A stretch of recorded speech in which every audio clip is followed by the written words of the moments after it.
On March 13th, 2020, Governor Greg Abbott issued a declaration of emergency as a result of the COVID-19 virus outbreak. Subsequently, on March 16th, 2020, pursuant to the authority granted in the declaration, Governor Abbott temporarily suspended the application of certain provisions of the Open Meetings Act, Texas Government Code, Chapter 551, in order to prevent telephonic open meetings. This was an effort to mitigate the spread of the COVID-19 virus by avoiding large group meetings while still ensuring continued governmental operations and preserving transparency in the decision-making process.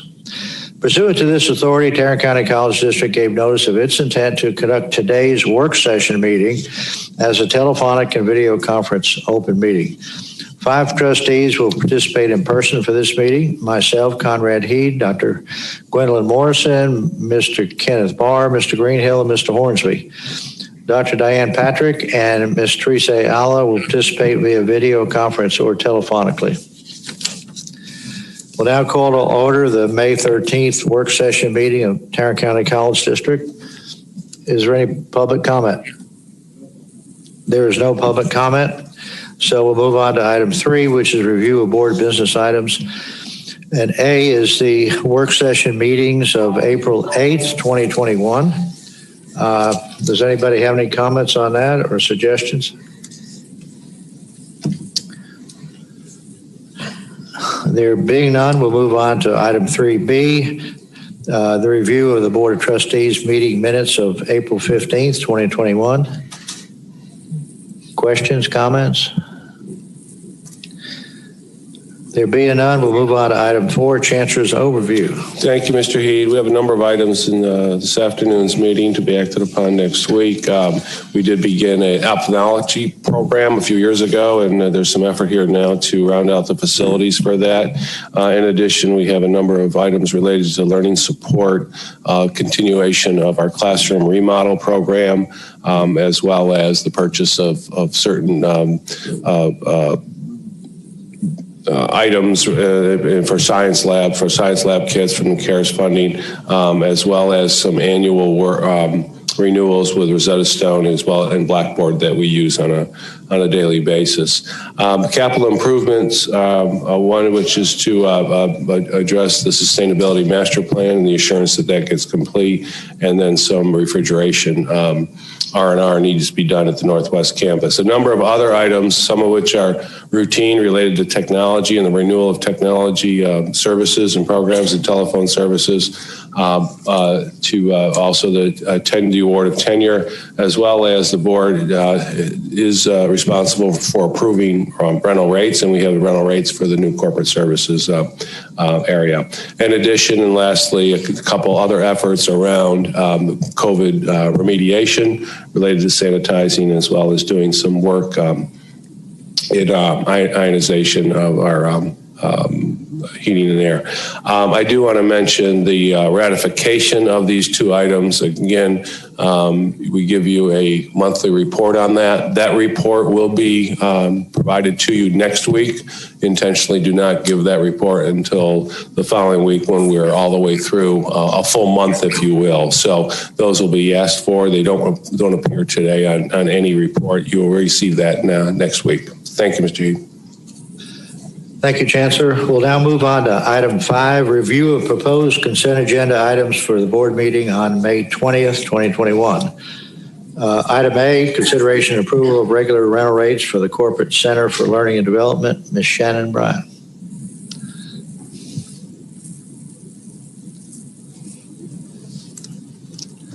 Good afternoon. Happy to be here again.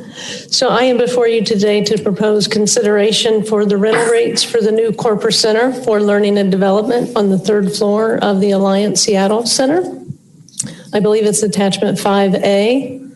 And so the purpose of this new facility is obviously number 1, where the new Corporate Solutions and Economic Development team will be housed. We will also use that as our primary training ground for all initiatives that we will be doing with the corporate clients. But at the same time, we have also constructed this facility so it will be open for rental facilities for the businesses of Tarrant County. In particular, there's over 550 businesses in the Alliance location who are interested in rentals for conference space, office space to be able to rent for a day, to do interviews, to do their own job fairs and such.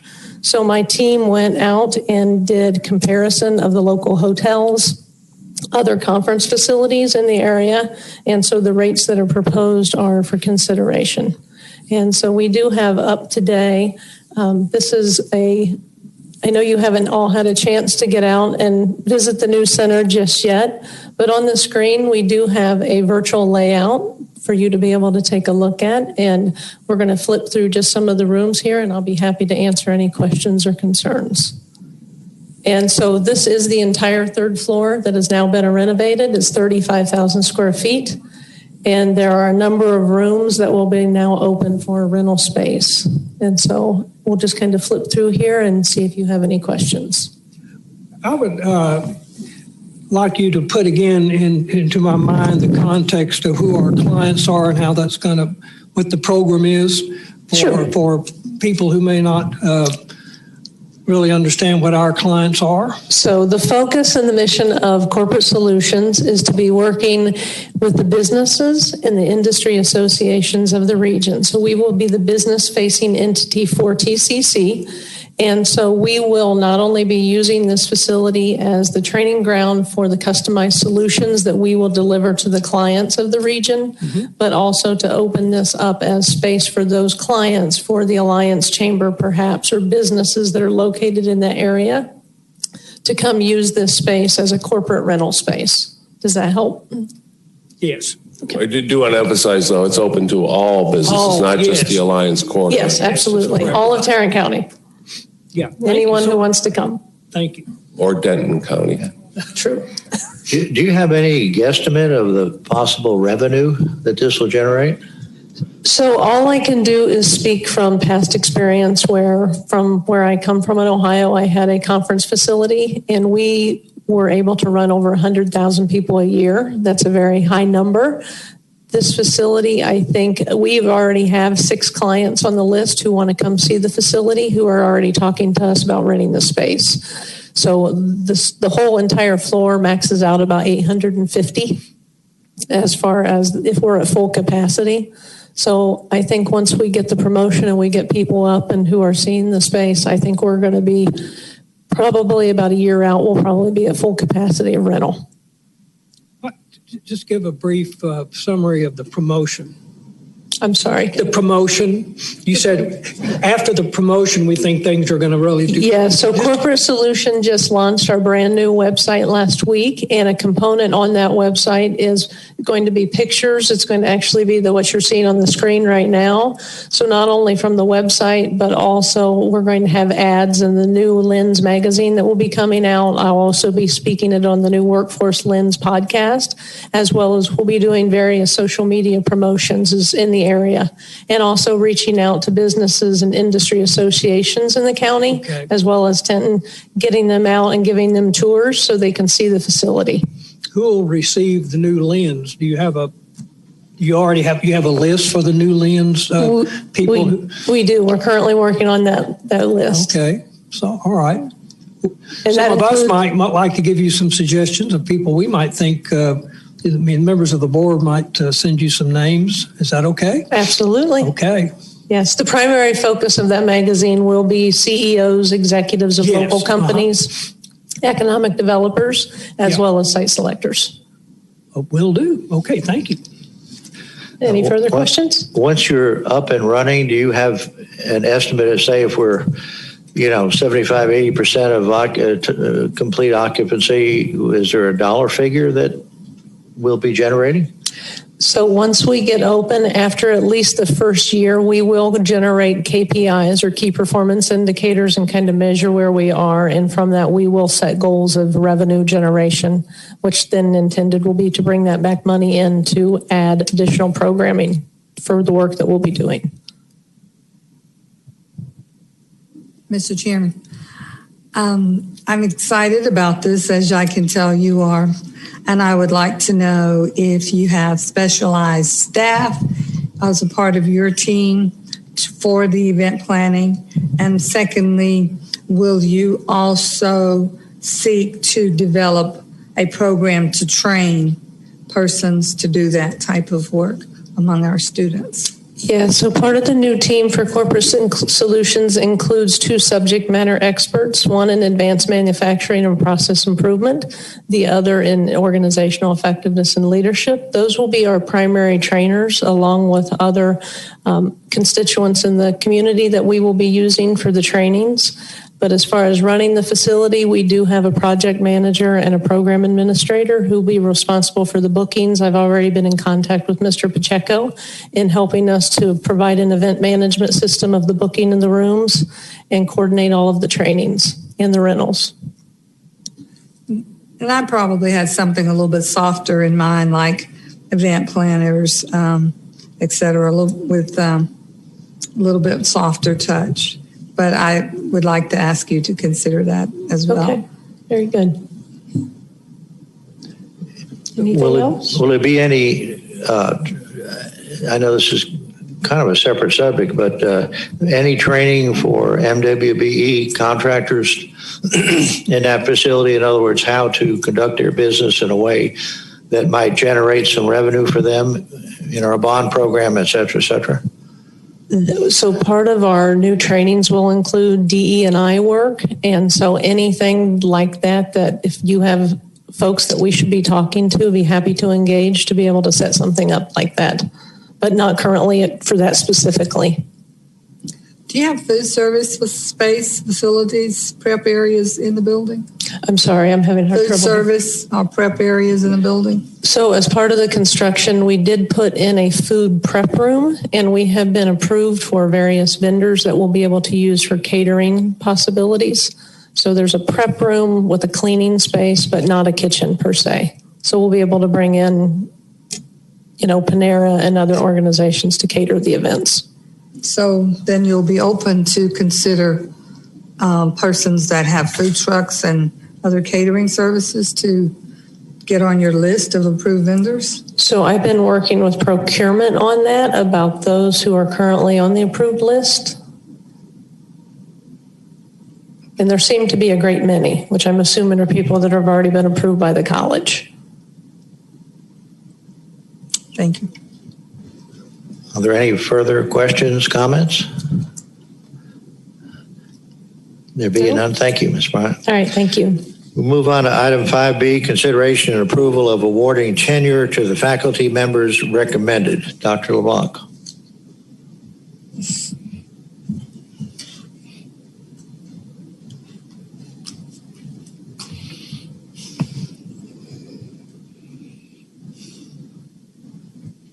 Is this on? Yes.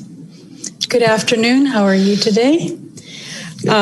So we recommend that the board approve the individuals that have met the established criteria per policy DCB local tenure that's in your packet. And I believe there was a question earlier about the number of faculty that currently have tenure. So we have 761 full-time faculty, 302 or 40% currently have tenure. Hope that's helpful to you. Any other questions, comments? There being none, we'll move on to item 5C, consideration and approval of agreement with Barnes & Noble for the cost of science lab kits for the students paid with higher education emergency relief funds, also known as the Coronavirus Response and Relief Supplemental Appropriations Act funds. Dr. Black. Thank you. So if you'll recall, we've brought this to you before.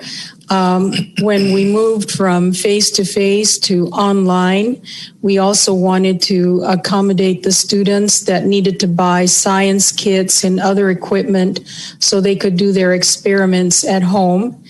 And so we were able to use the CARES Act for that purpose, which is the material you have attached to in your packet. And the total amount for summer 2021 projected cost is $228,428.40. Questions, comments? You may have already answered this question, but what happens to the kits after the summer?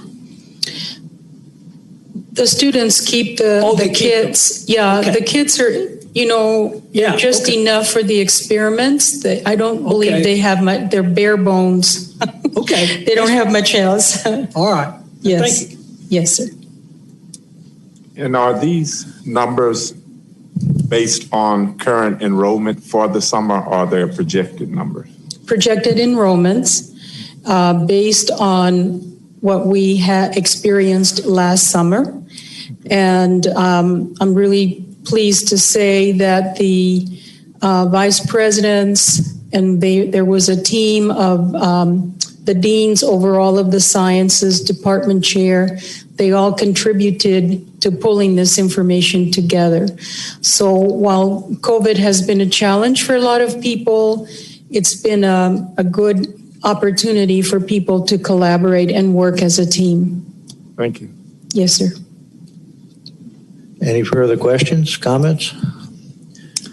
Dr. LeBlanc, I understand that we're offering considerable on-campus courses in the fall. Will we still have the option of virtual training for science classes in the fall? So, of course, TCC Connect has offered the science courses online as well, and that will continue. And we're monitoring daily where we might be. Today, we plan to go back to face-to-face. Was that your question? Did I answer your question?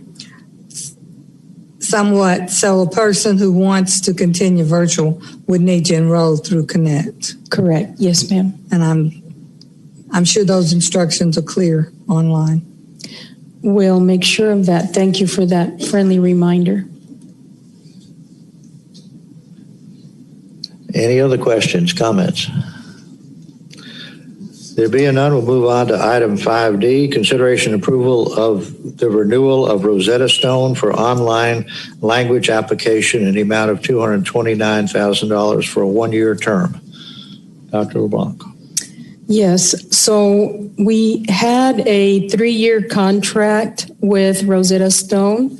It expired and they agreed to extend it 1 more year at the same cost as the original contract, which is very nice. This is for 1,800 licenses, and they're activated as needed.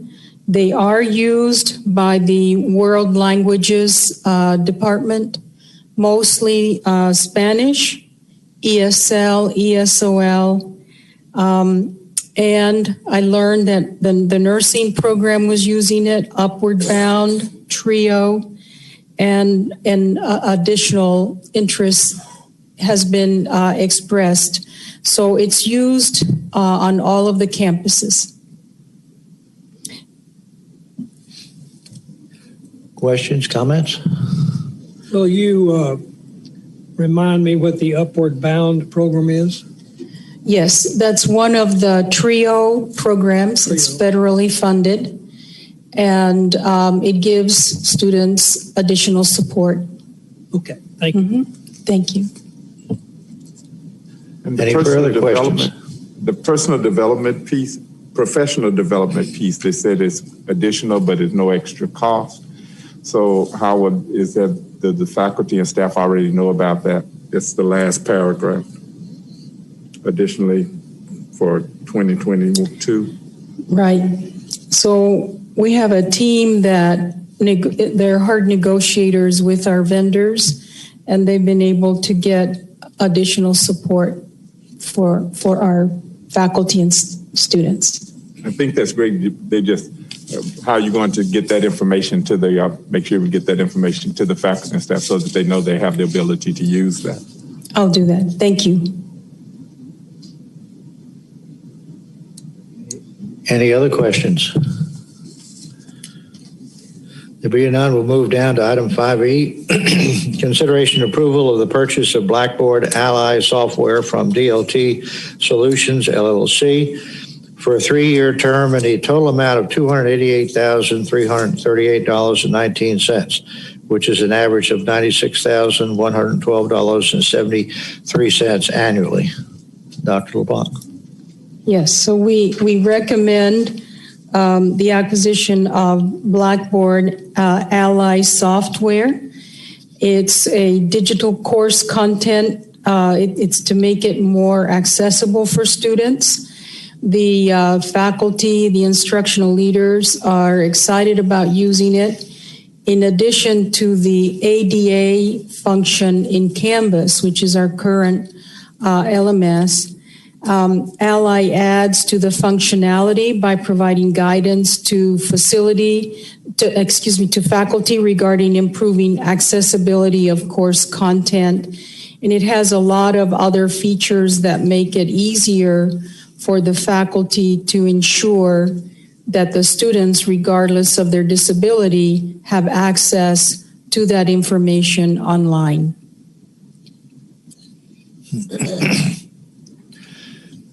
Aren't we moving away from Blackboard? Yes, sir. We have adopted Canvas. However, this is a special feature that we have available to us that complements what Canvas provides. There's a little note at the bottom of your packet that says, due to online content volume during COVID, you did approve $405,000 for Blackboard data consumption overage. This was in February. With TCC's interest in Ally, Blackboard was willing to make a good faith offer, cancel $95,000 of the overage, and add that to the contract. So even though we are moving away from Blackboard, they still want to be partners. Thank you. Any further questions, comments? Thank you. Thank you very much. We'll now move on to item 5F, which has been pulled. So we'll skip that. Pull that, Mr. Eden, and we'll address that in June.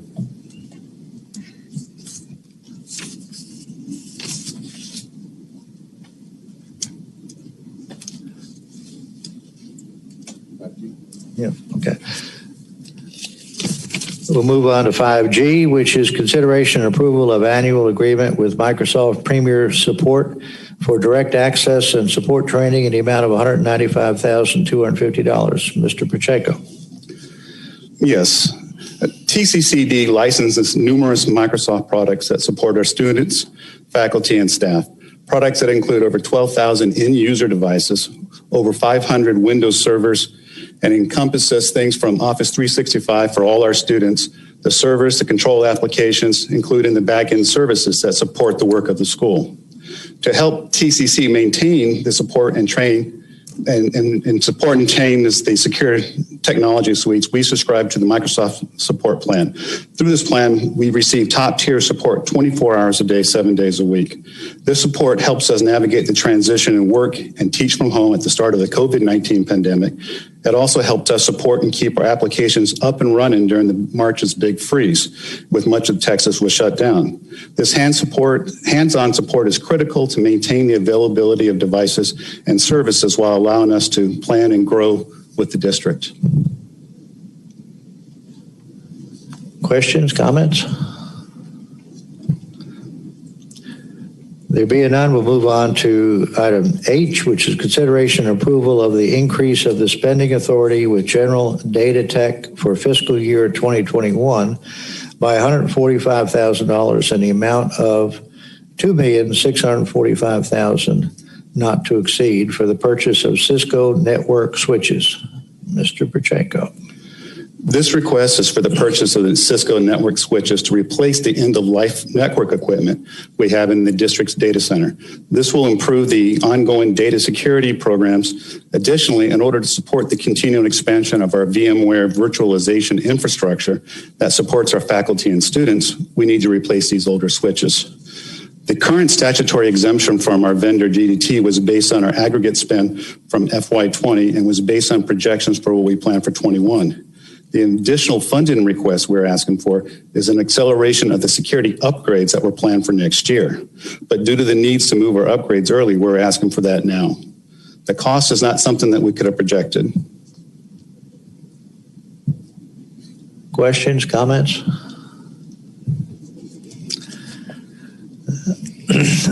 Thank you. We'll move on then to item HI, consideration and approval of renewal with Oracle America, Inc., licensing and technical support in the amount of $779,846.47 for a one-year term. Mr. Pacheco. The Oracle database software forms the backbone of our current enterprise resource platform, Ellucian Colleague. Colleague is based on a collection of Oracle application codes, database systems that encompasses much of the school's students and business data, the business intelligence and reporting capabilities, and support systems. We are continuing this licensing on a yearly basis and the recognition of the ERP process that we're going through right now for the selection.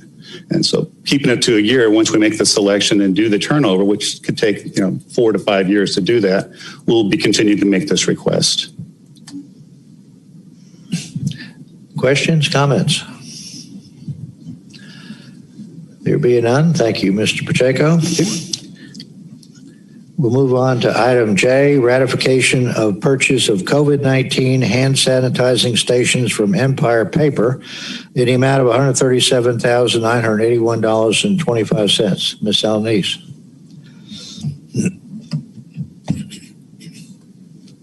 Yes, so this is preparation for the gradual return of staff and employees to the college throughout the summer in preparation for fall classes that we're going to continue to have hand sanitizer stations throughout all of our buildings.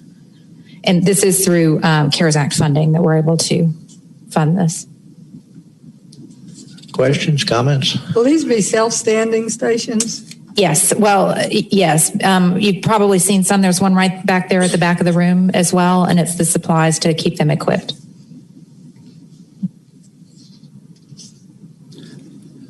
Any further questions? Company, Empire Paper, will be responsible for keeping them filled. Did you say that? Well, it's buying the units as well as the supplies, and our custodial staff will make sure that they're maintained and kept filled. They're the Empire is the supplier. Okay.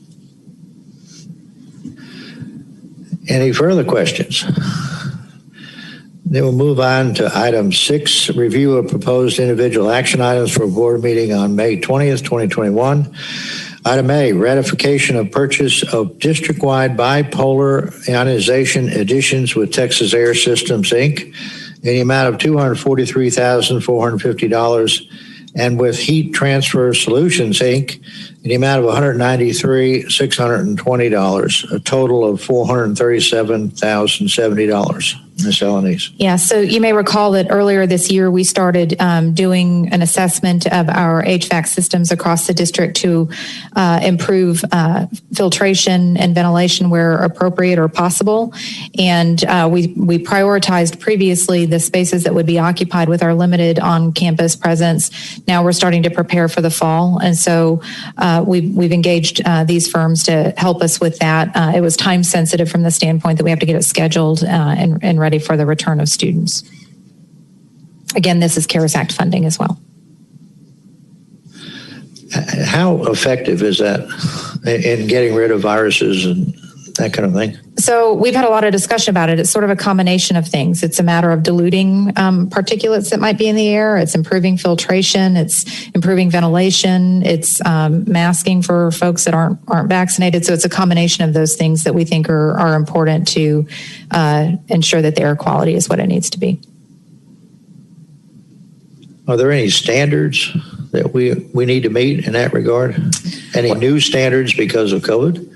No, there's no new standards per se. This is a matter of assessing just the current state of our facilities as well, because some buildings have limitations in terms of what we can accomplish in terms of improvements, and some buildings are newer and have newer equipment that have a higher performance already. So it's a matter of taking all that information into account and doing what we think is appropriate to maximize our outcomes. And so we're making those efforts for all buildings? Walt's team is assessing all of the buildings on every campus. And again, the options vary by system and by building based on the current state, but they're assessing every facility to determine where there's opportunities for improvement. And are we in agreement that we're going to do the very best that we can? Yes, ma'am. Of course.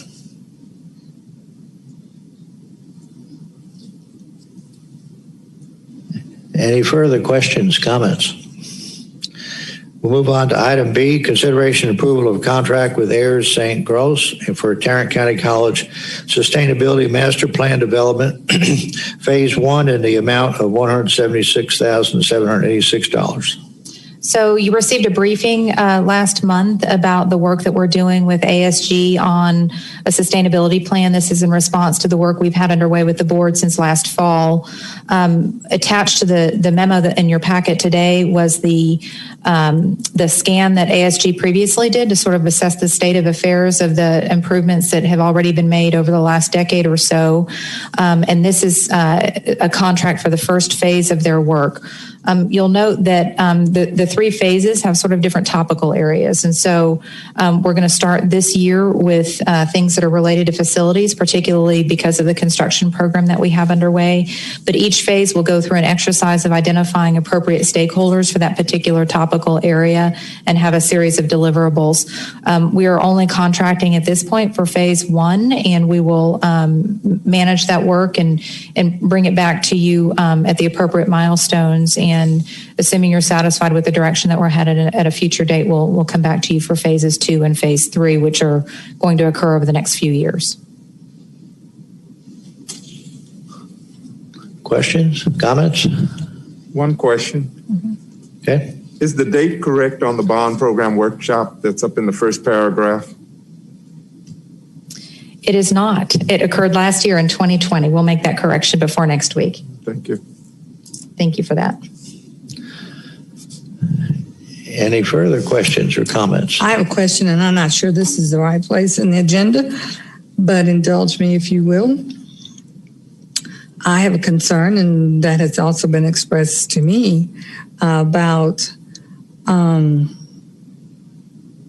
expected people behavior. I know your staff is assessing the buildings and getting the buildings and our air handling systems ready.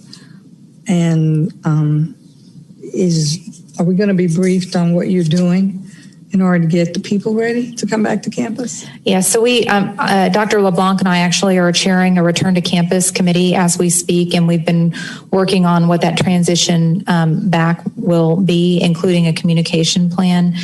We've put together a schedule, and you may remember also that we've got the move of the Mayo Center staff to Trinity River in July as well, so that sort of complicates how all of that will work. But we can certainly provide you some additional information about what that planning looks like as soon as it's fully baked. It's getting close.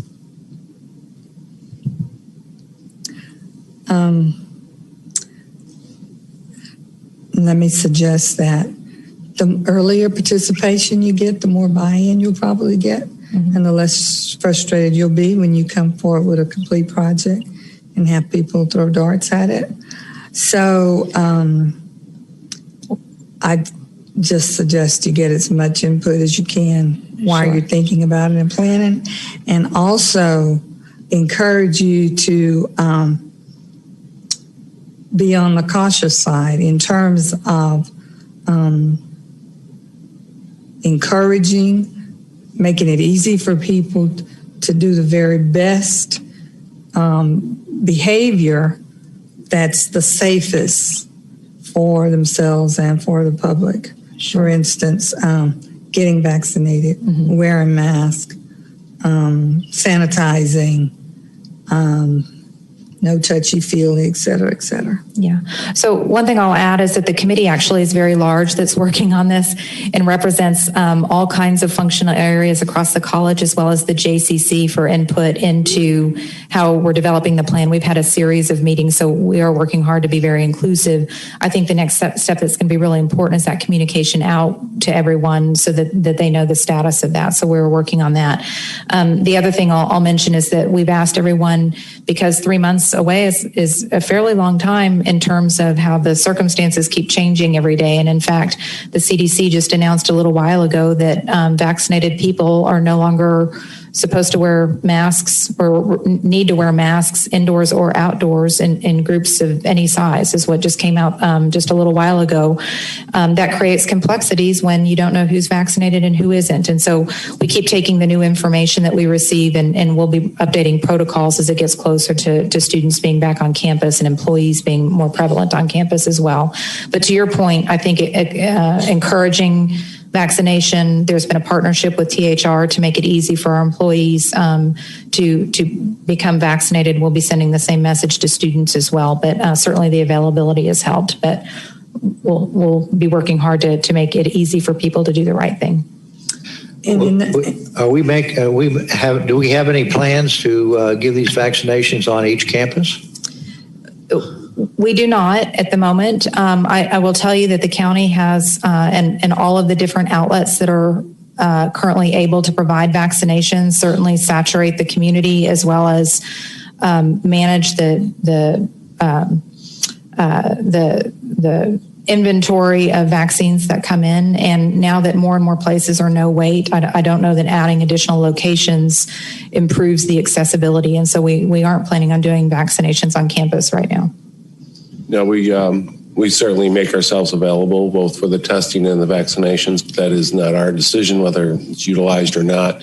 And as was indicated, sites are being closed down every day. The other day there was a site at Hewlin that had no visitors. Not one person came for a vaccine. So it's critically being assessed. Might they swap out one for another? Perhaps our facility, any one of our campuses becomes attractive based upon what they may think, but that's someone else's decision.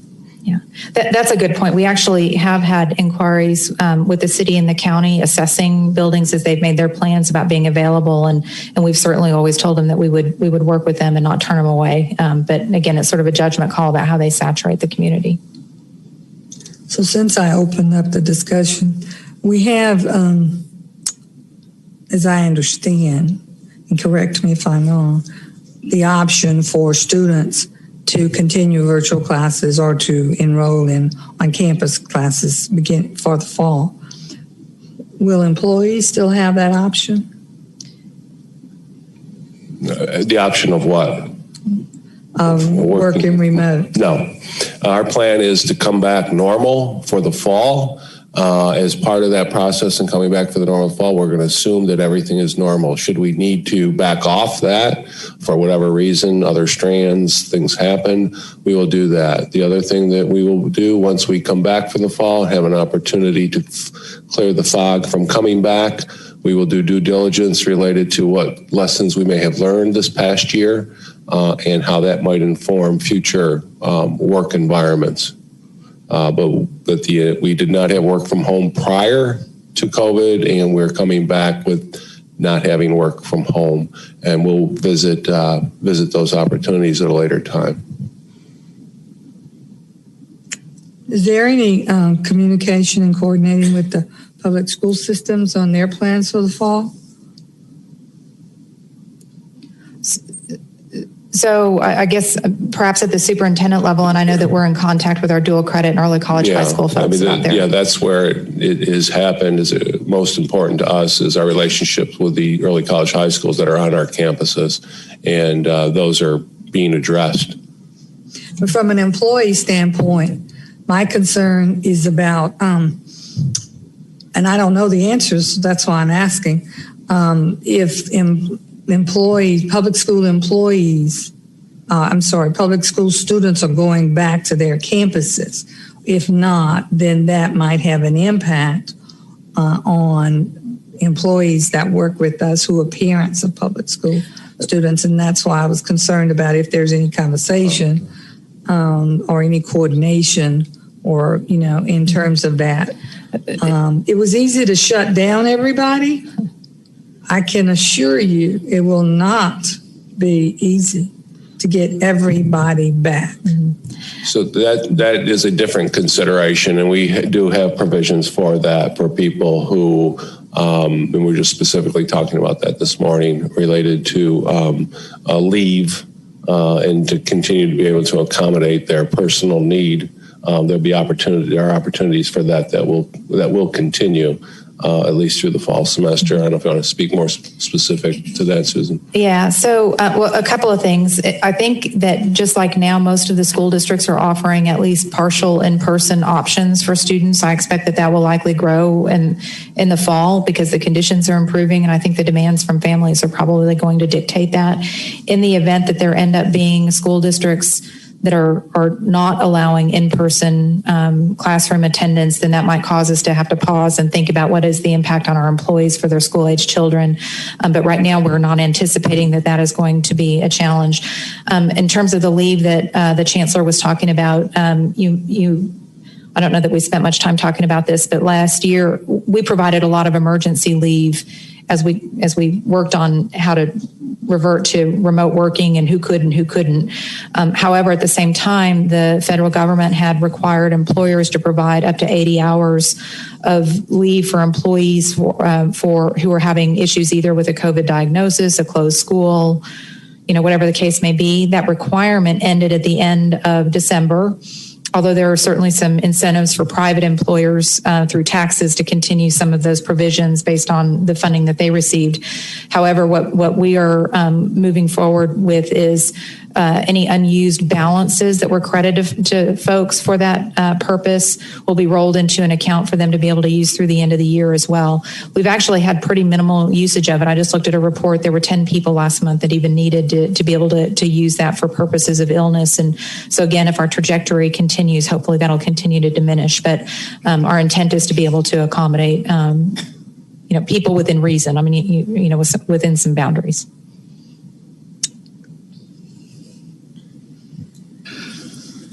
Any further questions, comments?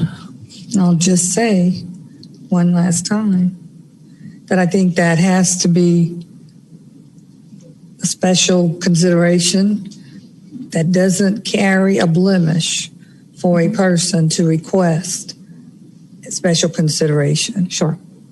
And I will tell you, when we started coming back, and now when we'll have more people coming back, we've set up Ask HR for people who are not comfortable speaking about their circumstance with their supervisor to work with HR about whether there is an appropriate ADA accommodation that's appropriate, or what their circumstances are, and we'll continue to evaluate the kinds of requests we're getting in to and adjust as we need to. I mean, this has been a learning experience for all of us, for sure. I hope one in empathy, compassion, and kindness. Thank you. Mm-hmm. Any other questions, comments? There being none, we'll move on to item 6C, consideration and approval of construction contracts with multiple contractors for the annual district classroom renovations in the amount of $3,011,450.05. Ms. Alanis. Yes, so this is, again, a continuation of the renovation of classrooms across the college at the pace of about 50 per year. This is the construction portion of this year's scheduled improvements.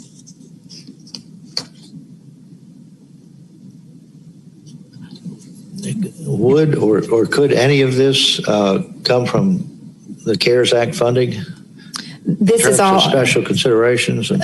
No, this is all about improvements associated with the ILI standards that were developed about having classrooms equipped for active learning, as well as the technology associated with it. So it wouldn't qualify for CARES Act funding.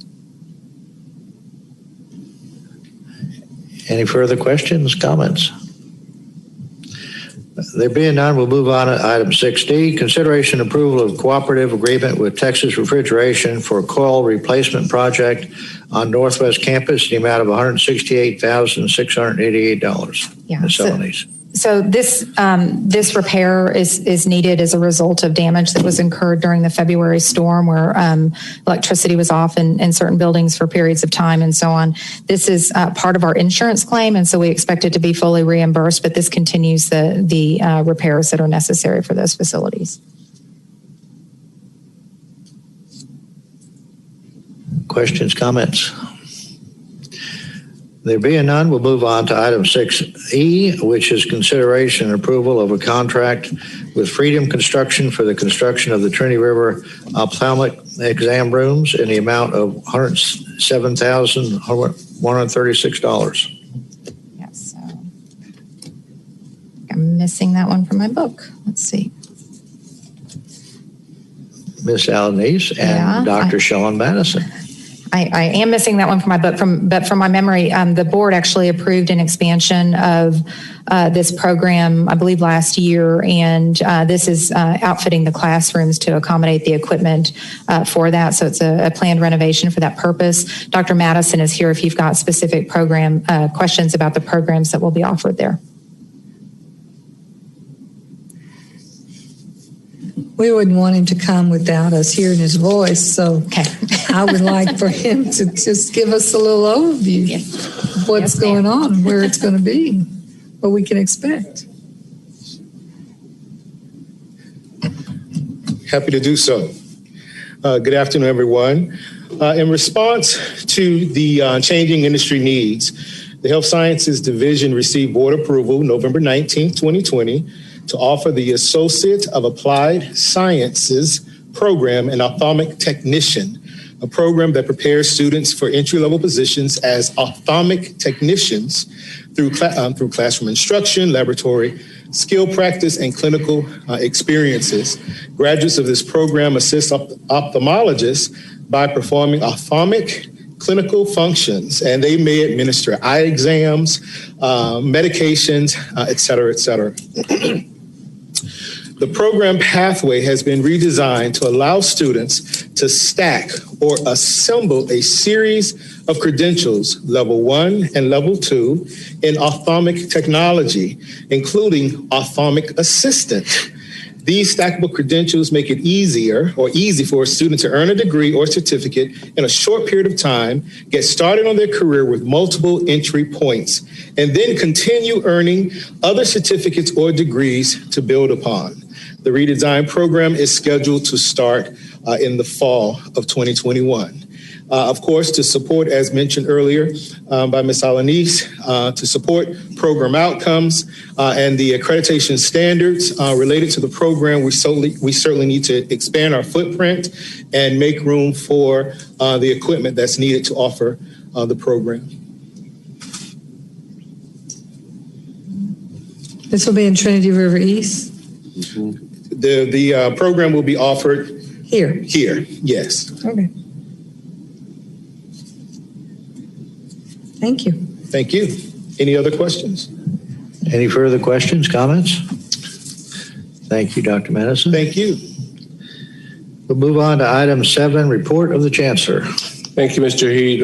First of all, in 7A, you have that upcoming planned items for the next few months related to capital and technology. And at your place, you have the running total here, and this is getting bigger and bigger to staple, if you will, the projected, proposed, and items that have already been done. So it kind of gives you, again, a running list of activity that's happened.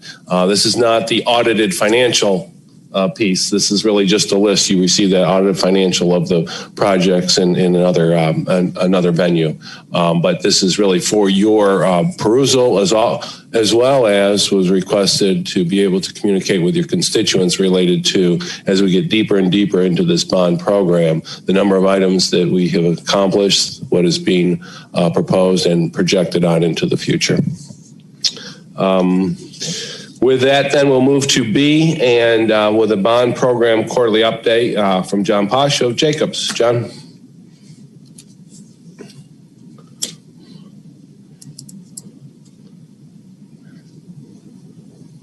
Thank you, Chancellor, members of the board. My name is John Posh. I'm the program director for the bond. So we are proud to show you our quarterly update. We're actually doing it a month early, so you last saw this in March. We've got a lot of decisions teeing up for June, so we wanted to give you a heads up this month on what those are.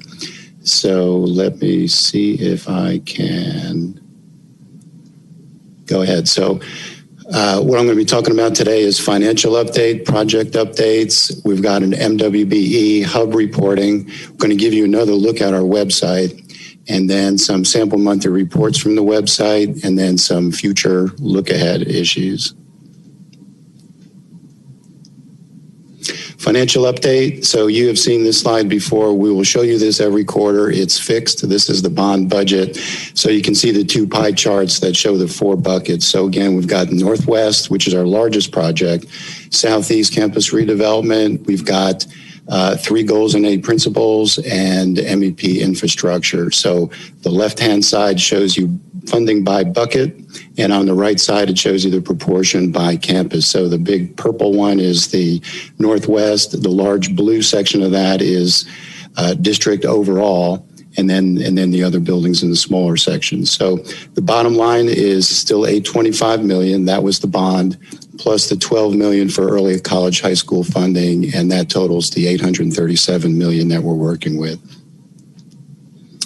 So this is the financial summary. I'm going to make sure I can read the fine print here. So on the top, it is by bucket, and then we have going left to right, we've got the budget, amount committed, spent, and remaining. So of the 837, we've committed about 129 million.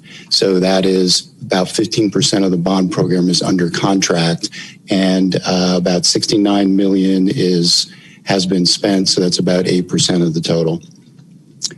The bottom graph there is projects. So we've got 188 projects in progress, everywhere from teed up and planned all the way from left to right to complete. So lots of action on the bond program so far.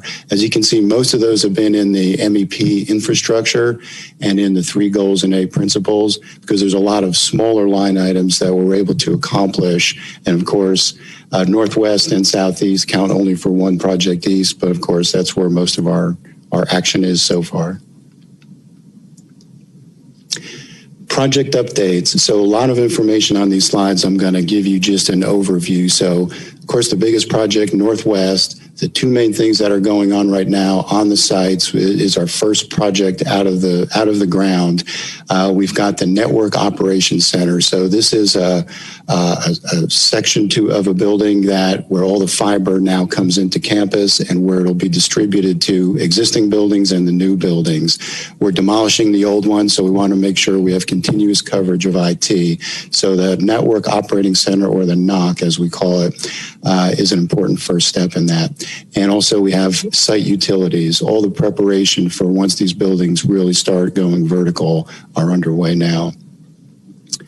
So then also on the Northwest, we have what's coming up is our phase 2A, which will be buildings 1 and 2. So the first part of construction there is we're going to be bringing you the guaranteed maximum price, or GMP 3, we call it.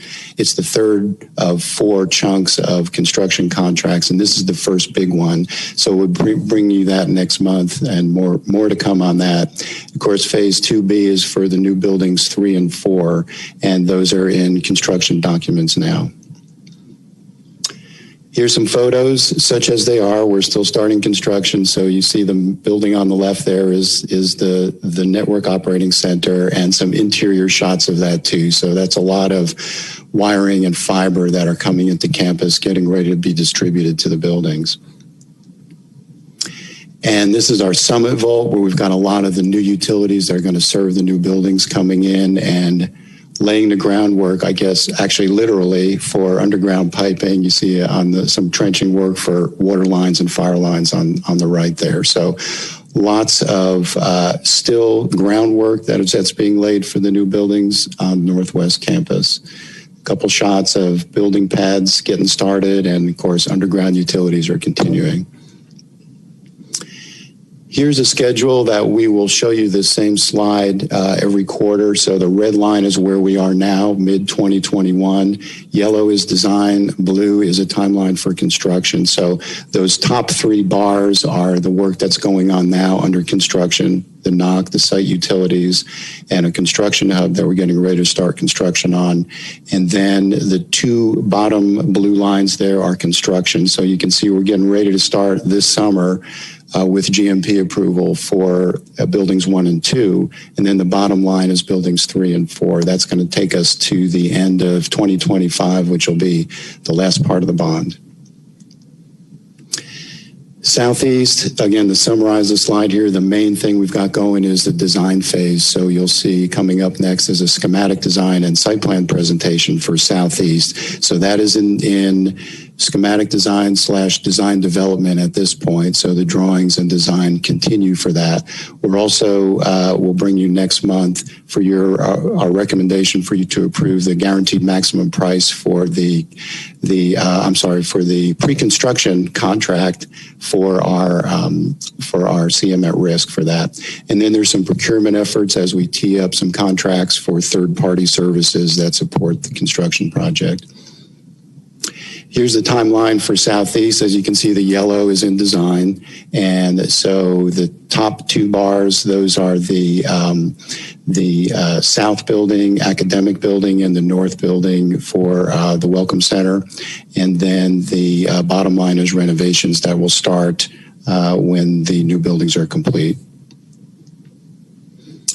So the other two buckets, I want to pause here. There's a lot of information on these slides, but of course, 3 goals and 8 principles. We understand the importance of that whole set of principles and goals. And our challenge that we embrace is to make sure we get those incorporated into these projects. So a lot of work going on. There's a lot of line items on 3 goals, 8 principles in the bond project, and also MEP infrastructure line items. So what we're doing is, now that we have those lists of those potential projects in those 2 areas, we took a step back and we did what we call our mini master plan. So that took all that spreadsheet of line items, we overlaid them graphically in the buildings, and what we found is that there's a couple more dimensions that we need to add to that. So we need to look at how many times we're disrupting a building, because once we laid it out on plans, it looked like we were disrupting a building sort of like every year of the bond. So we don't want to do that. So we're stepping back. We're doing what we call a mini master plan. That's leading to a larger master planning effort, which we'll tell you more about in the coming months. But so meanwhile, we're making sure all the funding sources are trued up to be in the right place. And we are moving forward with some of the projects that are sort of standalone projects, and they're not involved in the mini master plan, just so we can keep those projects going. And same thing, basically with 3 goals and 8 principles, long list of projects. We want to make sure that we sync them up and bundle them up to maximize cost savings, minimize inconvenience to people in the buildings. So those 2 efforts are well underway. MWB, and Hub. So we are working with Mr. McEwing and making sure we're in sync with how the college reports their MWBE. We're looking at how that affects the bond program. So we've got 2 slides here, and we will keep showing you updates every quarter. What you see here is one small slice. It's the last quarter of construction on the left and professional services on the right. So what you see is the aqua color is our goal. That's never going to change. That mirrors the college goals, which mirror the state goals for spend and committed on our bond projects. So what you see here on the left, the blue line is our spending for that quarter, how it compares to the goals. The gray line section up above is our commitments. So we think it's important to track those both ways. And as you can see on the construction side, we're tracking pretty well. On the professional service side, still have a ways to go. But as I said, we've only spent 8% of the bond funds so far. So I think we're, long way to go. This is just a very small slice of one quarter. We wanted to expand that and look at bond inception to date. What does professional, just give me a a brief summary of what professional service people Yes, sir. are? That is all the design services. So it is primarily the architects and engineers that design the buildings, and there are also material testing during construction, geotechnical services, commissioning as we finish up construction, and testing and balancing of the systems. So really any design service comes under that category, professional services. And it's a smaller slice than construction, but it's important that we track that too. There are goals for that. We want to make sure we're meeting those goals. Okay. So this is bond inception to date. We're going to want to make sure we track that too. As you can see, we're doing pretty well on construction so far. A ways to go in professional services, but still quite a ways to go in, it's very early in our spending program. So we're going to be keeping track of these closely, and we'll keep syncing up with Mr. McEwing and the efforts of the college and making sure we stay on track. May I make a comment or ask a question? Yes, ma'am. So early on, I talked about, and I think I had some agreement among some board members, we talked about some goals for the bond program. And of course, one of those was to deliver great products, to utilize the funds in the most beneficial way according to the expectations of the public. And certainly we're going to do that. I also talked about expanding capacity. I talked about expanding capacity in terms of providers of all kinds of services, construction and professional services, but also about providing and training for our students that would move through training programs so that they would gain the skills that could be utilized as part of the construction process or the professional services process. What I'm not certain of is that we actually have a mechanism in place, or that that's really a conscious goal of those of you who are working on the project so diligently every day. And that's why I bring it up today. And I want to emphasize that I believe that's very important to our community, that as a result of this $837 million that we were spending, that we not only end up with increased facilities that will be here to service the people, but that we have helped companies that live and work here and pay taxes here to improve their business operations, as well as the fact that we should, at the end of this spend, have trained people, our students and community people who not only participated in this project, but ongoing. And so I mentioned that because it's important. And it's not something that I'm asking for a response on today, but it is something that I want to put in everybody's mind, that I believe that should be an expectation. It was expressed early, and I think that we are early enough in the bond program that we make sure that we're doing that, not just in one area. I know I can tell you a couple of things that I've been told that we're doing, but we should be very conscious of that. And I'm hoping that there are others that are part of this program will buy into my thoughts and ideas and help accomplish that. So yes, good points, and I can give you a response on that. So there is an internship program for, I believe it's at least one intern that we're going to be working with in cooperation with the college district on. One, whether it's a position or whether it's just a training opportunity is still being defined. And also with Jacobs as your bond program managers, it's something that's very important to Jacobs Company also. So they have encouraged us to do that. So yes, as far as synchronizing with the school, yes, we are forming that up now. And also that's in addition to, I know Skanska as our first CM to really be doing some heavy lifting on looking out for subcontractors. They have had quite a few outreach programs as well. So yes, it is very much a part of what we're doing. Thank you. Okay, welcome.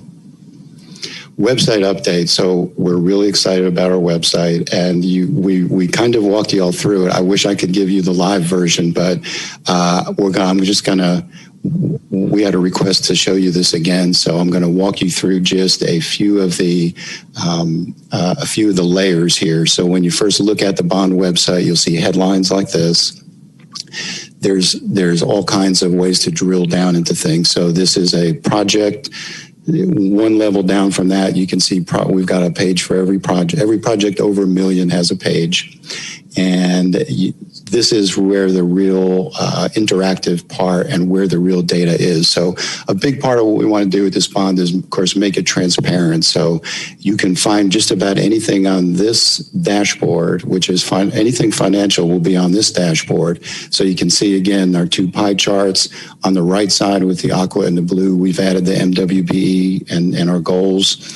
On the left side, you can filter all this information by type of project, year, bucket, everything. So it's very interactive. And the red that you see there says financial. There's also a white rectangle next to that that's schedule. So it shows you the dashboard for that too. So a lot of transparency. You can see things graphically. If you like looking at the numbers, you can see all the number detail too. This ties into our project management software called Project Mates, which we're continuously updating. So we will update this at least monthly. And so you're getting current information when you look at this on the website. Also on the website, I will show you a couple sample monthly reports. So this is the overall bond program. Again, there's your 2 pie charts, and this is continuously updated. And each project over $1 million will have its own landing page that looks like this. So a few levels down, you can look at a project individually, and you can see a photo of it. You can see dates and milestones, and also the financial information at the bottom. Project look ahead. Excuse me. So again, quite a bit of information on these. So I'm going to give you kind of an overview. So the big project, of course, is Northwest. So we've got the NOC and the underground utilities underway there. GMP3, which will be for buildings 1 and 2, will be starting construction in the summer. GMP4 is still in construction documents. So that those efforts pretty much continue through May and June, and June and July also. For the Southeast campus, it's really design right now. So you'll see our schematic design presentation in a minute. We are into design development on that, moving through quickly, meeting with committees, incorporating their input, and there's also some support service. Under the support services, we're teeing up some procurement efforts for third-party professional services, commissioning, and things like that. That really pretty much continues into June and July. So again, on the MEP infrastructure, and pretty much the same slide for 3 goals and 8 principles, just to recap, the importance of our embracing the 3 goals and 8 principles, translating that into the built environment, making sure we incorporate all the input that we're getting from those committees. Also proceeding on projects that are outside of our master planning effort, and then getting ready to tee up that overall master planning effort. And that's pretty much going to continue throughout the summer. And so this is my final slide. I want to make sure I spend time on this, because one of my themes here is we're going to be bringing you a lot of information over the next several months. So we want to do our best to keep you posted on what's coming up as far as decision points and information. So let's see. So in Southeast, in June, we're going to be bringing you a recommendation for the CM at risk. That is the Southeast project is $125 million overall budget. And we're going to be bringing you a CMAR recommendation. It'll be a contract that's worth $1.6 million, and that's for what we call pre-construction services. So that's for the construction manager at risk throughout the design process to give us their input on constructability and cost. We are also going to bring you for Perkins and Will a $5.6 million contract to finish out their design services. So they're under contract for the earlier phases. We want to project out for their construction document services and for their construction administration services. So that's a big one coming up. $5.6 million, again, in a $125 million overall project. Northwest. So we are going to be bringing you the guaranteed maximum price for GMP3, and that's going to be somewhere up to $116 million contract. That's to construct buildings 1 and 2. We're still finalizing what that price is. We're getting that teed up we'll be bringing that to you in the June board meeting. Again, that's a $116 million chunk of a total $320 million project. We are also going to be briefing you. Actually, the first item there, we're actually going to push to August, so that has to do with the master plan. But we're going to also give you a briefing on the Intelligent Buildings Initiative. Skip July, no board meeting. In August, we are going to do a broad board briefing, just a repeat of this. So 3 months from now, we'll give you our next quarterly update. And master implementation planning. So that's that master planning effort I was telling you about. We're going to be bringing you a consultant selection to start on that initiative. And then finally, Southeast Campus, we've got commissioning. Commissioning is a third-party consultant that we hire separately to do final checks on all the equipment when we finish construction, as well as monitor things during construction. So it's an important effort. We'll be bringing you that contract in August. So with that, just to kind of recap, budget is important. We will meet the budget. We will meet the schedule. Again, 3 goals and 8 principles. We understand the importance of that to the college, and our challenge that we embrace and accept is to make sure that we incorporate those into these build projects. We understand the importance of that. And then final thing is just a heads up that we're going to be bringing you a lot of big decisions here in the next few months. So with that, I'll say thank you, and I guess ask if there's any questions. You demolished or are demolishing some 40 plus minus year-old buildings. Have you encountered any environmental problems such as asbestos, et cetera, et cetera? I don't think so. No, but we're certainly prepared for that. We do testing, and I'm not sure firsthand if we have run into that, but we're certainly prepared for it to the extent that we do. Okay, and we're working with Intelligent Buildings in our digital roadmap. Have you had input from them? Are you working closely with that organization? We are tracking that as a separate effort. Yes, we are monitoring that, and they're going to be bringing you their presentation in June. And once they finalize their outcomes, we'll have a better idea. But yes, we are monitoring the progress of that effort to make sure we incorporate it into the buildings as it's appropriate. So that's a whole set of decisions that once we see their results, we're going to have to see what makes sense to do.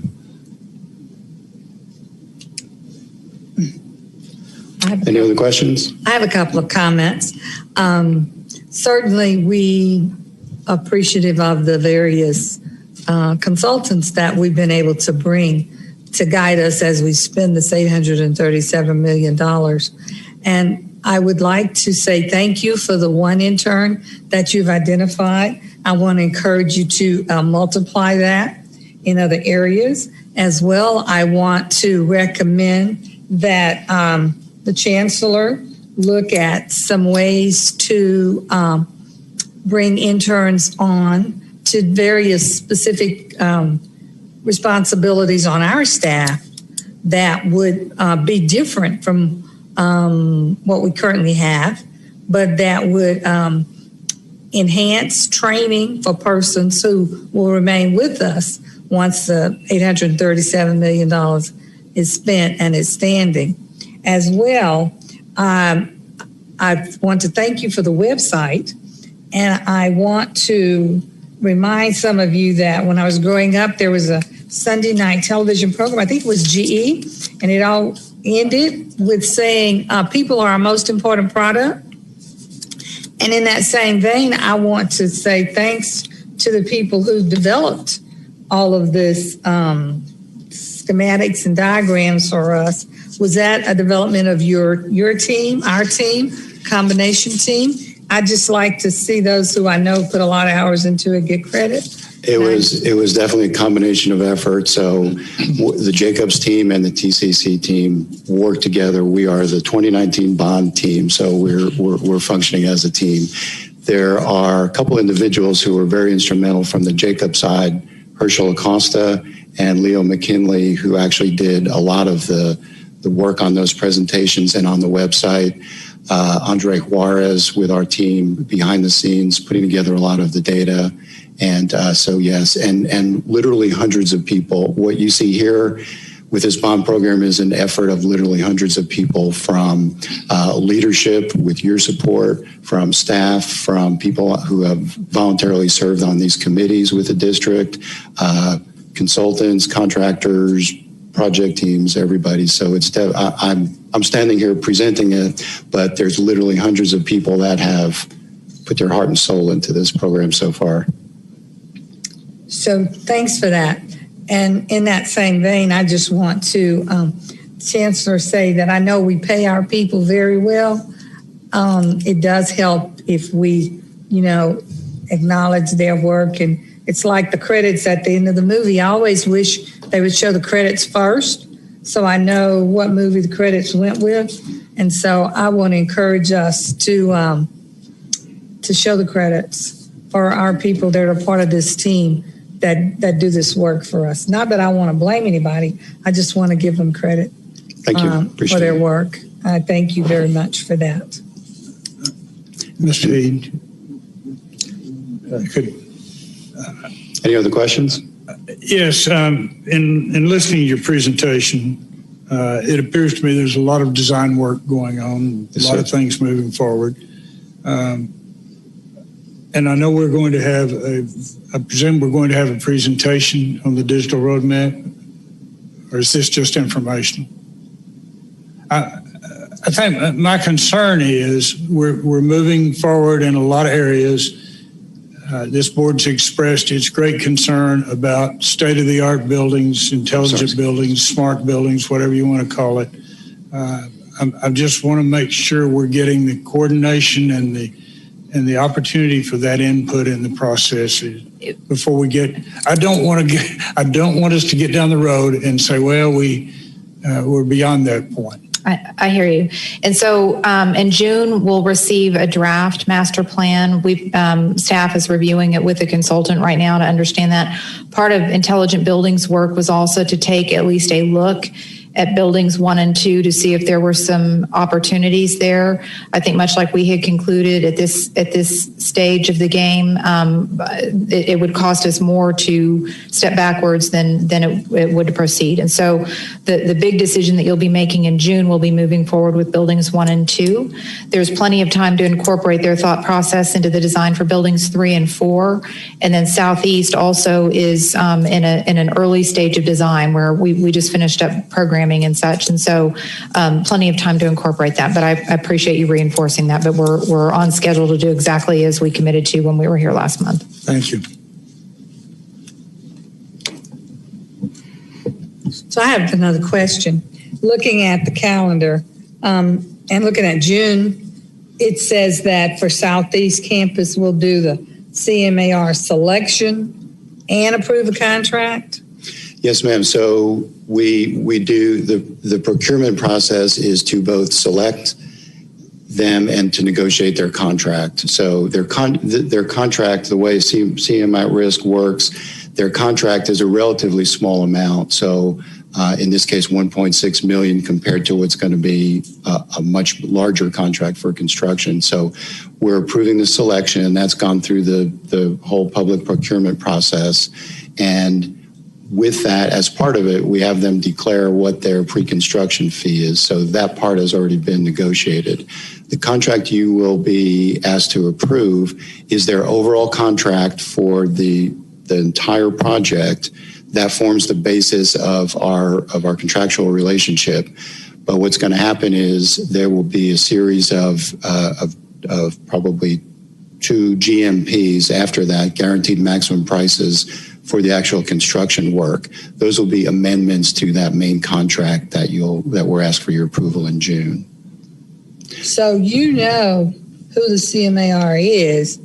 You just will bring it to us for formal approval in June, and then they're going to be responsible for this $125 million total budget, but we're going to approve a small contract for them to get started. Is that correct? Yes, ma'am. You will approve. The dollar amount will be small, relatively small, $1.6 million for their pre-construction. It is that contract, though, is their contract for the entire. It's a small amount, but we're committing to them for the entire construction. And so the way that CM at Risk works is that as we can sign them up and get their input now into the design process, which is very helpful before we have the project fully developed. So once we develop the project to a certain point, we'll get their actual guaranteed maximum price for that. So there'll be some amendments that come up, but this contract will be for the CMAR selection. We'll be asking you to approve the selection and the contract amount.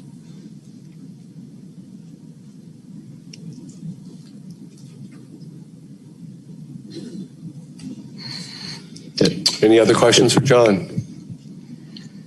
Thank you. Chancellor, does that confirm that we won't have a July board? We will not have a July board meeting. I didn't mean to break that news. Thank you, John.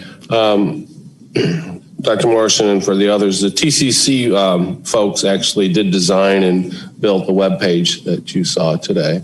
So if you're looking for acknowledgement of that. Next, we have an update from Perkins & Will, Dan Eichenberry, related to the Southeast Campus schematic design. So, Dan? Okay, y'all want to come on up?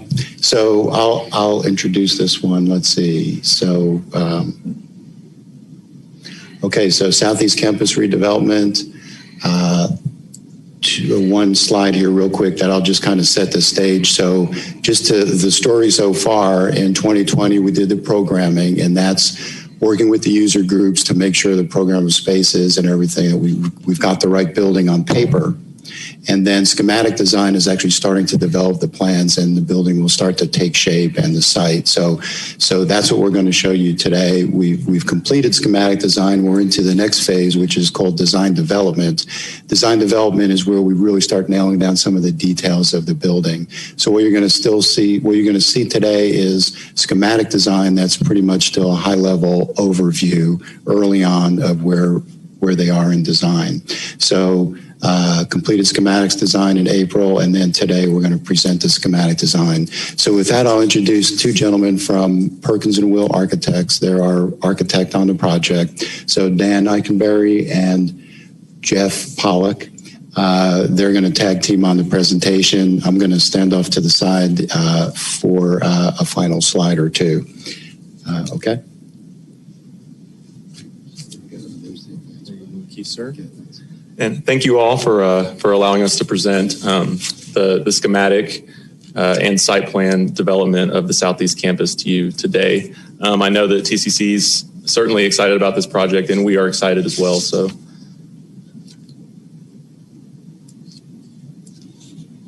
went the wrong way there. So here's a brief agenda of what we're going to talk about. We'll quickly go through team introductions and touch a little bit on the schedule. And then Jeff will give you an introduction into the design that is the culmination of a lot of work that we've done to this point, and is kind of a timestamp of where we're at to date, but there is obviously still a lot of work to go. And then we'll talk a little bit about the project budget, sustainability, and then get into the next steps.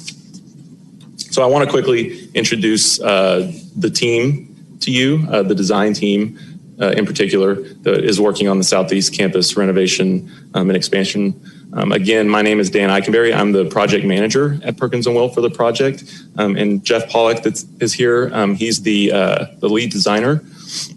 Vana Nayak is the principal of in charge of the project. She's sitting right over there. And we have an extensive team of leadership that you see here on the slide, but we also have a much larger team working on the project, of course, supported by a team of consultants that we've handpicked to specifically serve the needs of TCC for this project. And we thus far have had a great experience working with the bond team, with Jacobs and TCC to get to this point. So I don't want to belabor the schedule. I know that John did a good job of going over the overall schedule with you all. This is just a graphic representation of the schedule and where we stand today. Again, we're right at the beginning of the design development phase, so still very early on in design. This is kind of the fun part. This is where all of the work we've done to this point in programming and schematic design, really it all starts to come together, and we get into some of the details of the layouts of the buildings and the exterior design and things like that. So we will have lots of more fun things to share with you as we progress. One thing I do want to note, obviously, John mentioned the big milestone dates of fall of 2023 for the new construction and fall of 2024 for the renovation scopes of work to be completed. Those are staggered intentionally so that we don't disrupt campus activities as much as possible. So new construction can be complete. We can move people out of the existing building into the new buildings and then start renovation. So with that, I'll hand it over to Jeff to review the concept design. Thanks, Dan. And thank you, everybody, for letting us present our current progress on the project today. So as Dan mentioned, I'll be walking very high level through where the design stands today and give you a sense of how we're progressing. So we wanted to start off and just really reinforce the fact that the goals and principles are really core to what we've been doing to date and have been the foundation for all of our design decisions to date. You'll see an additional ring of keywords running around the goals and principles here, and we call those values, and that's our interpretation of the goals and principles and how we're bringing those into realization in the built project. So looking at the site as it stands today, we're in close proximity to the tollway just east of the site. The site itself is served primarily by car, and the primary visitor and sort of main front door entrance comes along the north side of the campus with additional vehicular entries along the north, east, and west edges. So that's where students and staff and faculty can access the campus. We have a number of challenges with the site as it stands today, and those really land in three major categories. The first being the lack of quality outdoor space. So there's a lack of shade and not really much opportunity for students, staff, and faculty to really enjoy outdoor space. The second is a lack of clear wayfinding on campus. There's a bit of a challenge finding your way around campus. Once you park, how do you get into the building? There's a number of different entries, but no real clear hierarchy of those entries. And the third is the challenge of parking. Being a primarily vehicular campus, there's a bit of a queuing backlog that happens at the north entry point, the main front door. So we're working to address that issue. And there's also the issue of just the distance that it takes to walk from your car to the campus. So we have some representative photos of these issues here. So, for example, if you're a student and you park here, there's a pretty great distance to get from your car to any of the campus entry points. Not a lot of great shade on campus, so that's something that we want to take a look at. And one thing in particular, the Overflow parking lot on the east side of campus is heavily used, but it's not paved currently. It's a dirt lot. So that's one of the things, in addition to the others, that we want to take a look at. And again, unclear hierarchy of entries. There are many opportunities to get into the building from the parking spaces, but there's no real clear sense of how you're getting yourself in, where you'll be once you get inside the campus, and where the front door is. Moving inside the building, some of the challenges that we have currently are the configuration. Yes, Dr. Morrison. You have to mention that the modules don't meet the TCC standards. That has to be front and center. Certainly. For everybody that's working on this. Certainly, yeah. And that's another issue that we want to take a look at. Those modules are definitely not up to the TCC standards today. Thank you. Certainly. Moving inside the building, some of the challenges that we're addressing here are again, a continuation of that lack of intuitive wayfinding. Once you're inside the building, how do you navigate, especially for a visitor or a first-time student? How do you work your way through the building and find your destination? The narrow corridors have a lack of daylight and exterior views, and those corridors don't really offer the opportunity for students and staff to have those sort of chance encounters and collaborate outside of the formal classroom environment. And some of the more special spaces could use additional celebrations, such as the Learning Commons. That's a really significant space on campus, so we want to make sure that we really enhance that and turn that into a great space for the students and staff. And rounding this out, again, looking at how to really enhance these classrooms and bring them up to the new goal and principal standards here. How do we bring these existing classrooms up to these new active learning standards? So looking at the campus again as it stands today, and then looking at what we're proposing as our interventions. So what we're looking at is a renovation of the existing main campus complex. So you see that in purple. And then two new construction pieces, which are in the pink color, one to the north and one to the south. So we have at the north side of campus an onboarding or student experience building, which is intended to be sort of the new front door to campus. And then at the south end of the site is a new academic building. So these two new construction projects will house all of our new needed program. So what that leaves us with is a newly sort of reinforced campus core. And what we're proposing to bring into the actual built environment is also the outdoor spaces. These in-between spaces are equally as important as the built work itself. So we're left with these two courtyards, one to the north and one to the south, that really become a part of the overall campus environment and invite students, staff, and faculty to interact outside as well as inside the campus construction. So we're setting up a very strong north-south axis. So on this plan, you see that as the heavy red line.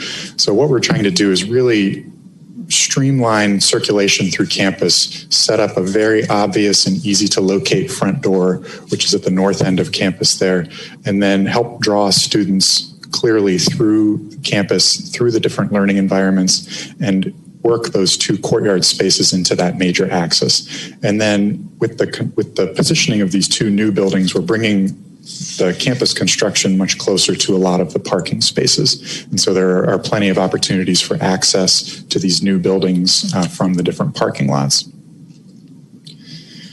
So reinforcing that major north-south axis, we have the onboarding program, the student experience program, working through the renovation space and south to the new academic building. And what we're also aiming for is creating an overall campus loop. So you see that as the blue dashed line, where we're using the existing construction, the new construction, and the site to really stitch the campus together, reinforce connectivity between the new and the old, and help students and staff and faculty really easily navigate this site and work their way through the different spaces. And then taking a lot of the existing connective corridors inside campus, help stitch all the different pieces together and bring all of the campus functions together in a very clear and easily navigable way. So what we have is our new front door, which will be our north building, which is the onboarding or student experience building, the north courtyard, which is sort of the next piece in that procession, the renovation scope inside the existing building, and then the southern courtyard outside of the Learning Commons space with the new academic building sort of bookending the campus on the south. And to the east, we have that unpaved overflow lot, which we're planning to pave and become a more permanent and formal part of the campus.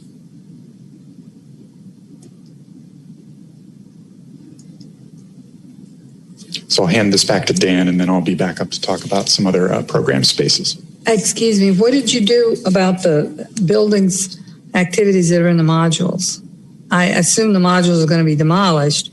So how have you accommodated for those functions? That's correct. Those modules will be removed, and the program housed there today will be incorporated into the new construction.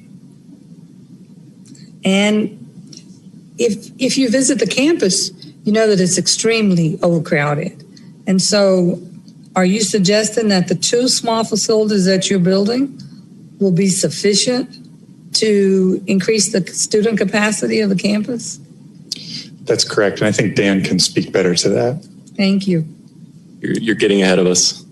Okay, good. But you're right on time. I'm just about to talk about not only the growth of the campus and the needs as far as space, but also what this project is going to bring to the campus to meet the 3 goals and 8 principles and the needs of the Southeast campus. So the chart you see here, we've done a lot of work with facilities planning consultants. They are our consultant that has helped work collaboratively with TCC. I know they're working also on the Northwest project to determine really what the space requirements are, what the enrollment data shows us projected out into the future for the Southeast campus, as well as what our current class utilization numbers are. So the chart you see here is a projection to 2033 for the student enrollment. So we sit in the, I believe it's spring of 2019. The enrollment was around 11,000 students, a steady projected growth to over 13,000 in 2033. I think the next slide will show that it's important to note that you see the actual assignable square footage in the first bar there, the short bar, and then the blue bar shows the actual space need in assignable square footage for the campus today. So our project is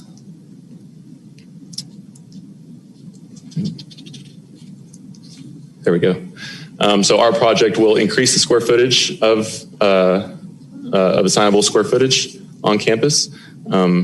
We are demolishing the portables, as you mentioned, and we're incorporating that into the new construction. We're also doing major levels of renovation in the ESCDs and the EE wings of the project, of the existing campus, and we're reconfiguring those to be more efficient layouts. We are eliminating classes that are underutilized or not utilized, and adding more classes that are needed on campus. So through the combination of those things, adding space, creating more efficient, usable space, that's how we are adding enough assignable square footage to meet the needs of the Southeast campus. So I think, Board, to focus on is not net, as Dan indicated, not square footage to square footage, what is now, what will be, but the projection would be that what's being done here should carry this campus to 2033. Thank you, Chancellor. But this slide shows that we're increasing to satisfy the 2019 space requirement. So yeah, again, I wouldn't focus on the square footage. I'd focus on how the footage is being used. That's correct. So yeah. So part of the new model the TCC is working towards with the 3 goals and 8 principles maximizes efficiency of space. For instance, faculty workspaces are using more of an open workspace model, which is inherently more efficient than a closed office model. Right, so that's just one example. But also, when you look at existing space, it's how is that space used? As I mentioned, a lot of classrooms, some are very underutilized, some are filled to capacity, and they need more of that class. So balancing all of that with the space that we are adding and the spaces that we are renovating, we've established that we are meeting the needs for 2033. So let me just share my experience, and going in the front door or the back door, walking the hallways, wasn't about classrooms. It's just about not being trampled as you try to walk the hallways. I understand what you're saying, that you're going to be utilize more effectively the spaces.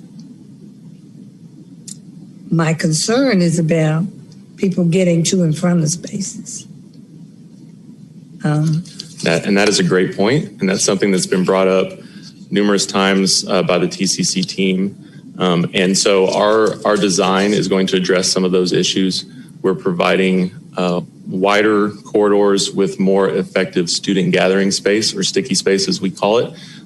We are increasing, as Jeff said, the connectivity of the campus. So one thing that we have heard, for instance, with the ESCT, which is the newer building on campus, it's a great building and they love it. Everyone loves it and the students love it, but it's not as activated as the rest of campus. And the reason is you would not go to that building unless you had a need to go to that building, unless you had a class there. So we want to reinforce, as Jeff said, that campus loop that really disperses students throughout the campus and uses all of the space in a meaningful way, in an efficient way. And so we're also bringing more daylight into those corridors. I went pre-pandemic on several site visits to the building. I know exactly what you're talking about. I walked in, and some of that intuitive wayfinding was also an issue when the halls are crowded, and you're there for the first time, and it's like, where do I go? We've identified that as an issue, and then we're well aware of that. So creating more spacious environment, creating intuitive wayfinding, putting your upfront services up front for new and prospective students, we found that that's going to be an important goal of this project. The other factor that's very critical, particularly for this campus, is around scheduling. And as the board remembers, we have one of our principles is scheduling and facility utilization, and that the work that's being done there and the recommendations being done there will play great benefit for this campus in particular. And let me just say, you mentioned that this is mostly vehicular access. But one of the things I've experienced is that a lot of students get dropped off at campus, and they're there for a duration of the day, and there's really no place for them to be. So it's not like they're coming from one class and getting in their car and leaving. So looking at the lifestyle of the campus will just be so important. As the kids say, I'm just saying. Yes, ma'am. Thank you. That's a great point, and that's again part of the design intent is to introduce those informal student gathering spaces to give students somewhere to be between classes, to study, to hang out, not just inside the built environment, but also outdoors. That's why we think the outdoor component is such an integral part of the design, to not just provide outdoor space, but shaded, usable space for the students and faculty. So great points. Thank you. It looks to me like that south building is going to require the demolition of some of or take some of the parking spaces that are closer in, and you're going to repave the dirt parking lot on the east side. Are you going to add additional parking places on the west side as well? Because if you park way over on the east side, it's going to take quite a hike to get someplace on that west side. That's correct. And we're kind of at the stage of design now where we're doing parking counts and figuring out how we're going to disperse parking. But absolutely, we're not only going to replace the parking that they were losing, but we're going to add sufficient additional parking to accommodate the two new buildings and make sure that it's adequately dispersed. Has any thought been given to driveways so that in the future we could consider adding buses that would, small vehicles that would transport people from the parking lots to the buildings and around the facility? So you would need drivable spaces. That is not something that has been brought up. What we have discussed with the TCC team is how do you improve the experience of getting from your car if you have to park far away to the building. So part of the design of the buildings is to reach out on either end into the parking so that you limit that distance, one, but number two is creating shaded pedestrian paths and spines throughout the parking so that you're not walking across a sea of parking to get to the building. That's some of the strategies that have been discussed to this point.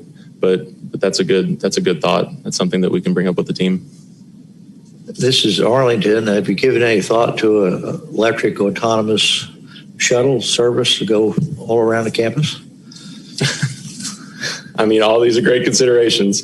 I think primarily our goal would be not to create a mall environment, right, where you have a building surrounded by a sea of parking and that's what you have to navigate to get to the building or need shuttles or anything like that. I think the goal would be to create a campus environment where it's walkable, pedestrian friendly, and you have that feel as you arrive to campus. If you can park on the right side of the building. If you can park on the right side, correct. Absolutely. And we found that dirt lot on the east side is one of the most heavily used on campus. And I think it is the location and the location of some of the classes in the building. So I think paving that and making it larger is going to go a long way. I'm sorry, I don't know how we got so far back here. There we go. So as I mentioned, in addition to adding the assignable square footage that the campus needs and making their existing square footage more efficient, we're making a lot of other improvements too, mainly in response to the 3 goals and 8 principles. The onboarding process, our new onboarding building will help to streamline the process, make it a more pleasant experience for new and prospective students, and in turn, hopefully improve retention of new students. We're creating active learning classrooms, workspace environments that meet the 3 goals and 8 principles.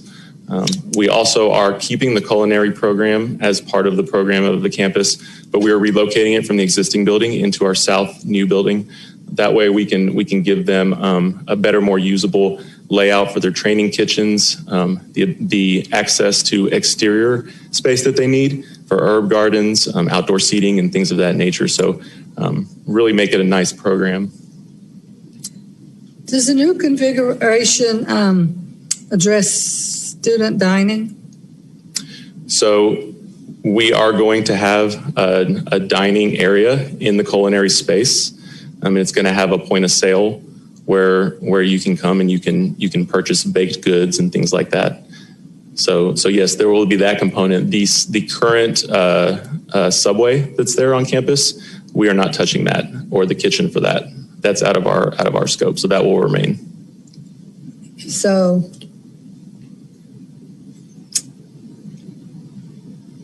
one of my experiences was that I was going to an event there, and in order for that event to be staged and set up, the student access to food had to be shut down.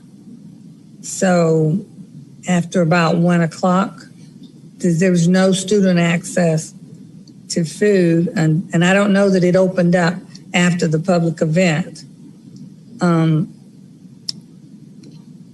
Maybe you should I would like to ask you to take another look at that, because whatever the hours of the campus are, in my opinion, there should be an opportunity for a person coming to class to get something after they safely park and get into the building before they go to class, or at a quick interruption of class, or even if they had to leave out of class and go get something. Mm-hmm. I just know that food is an important aspect.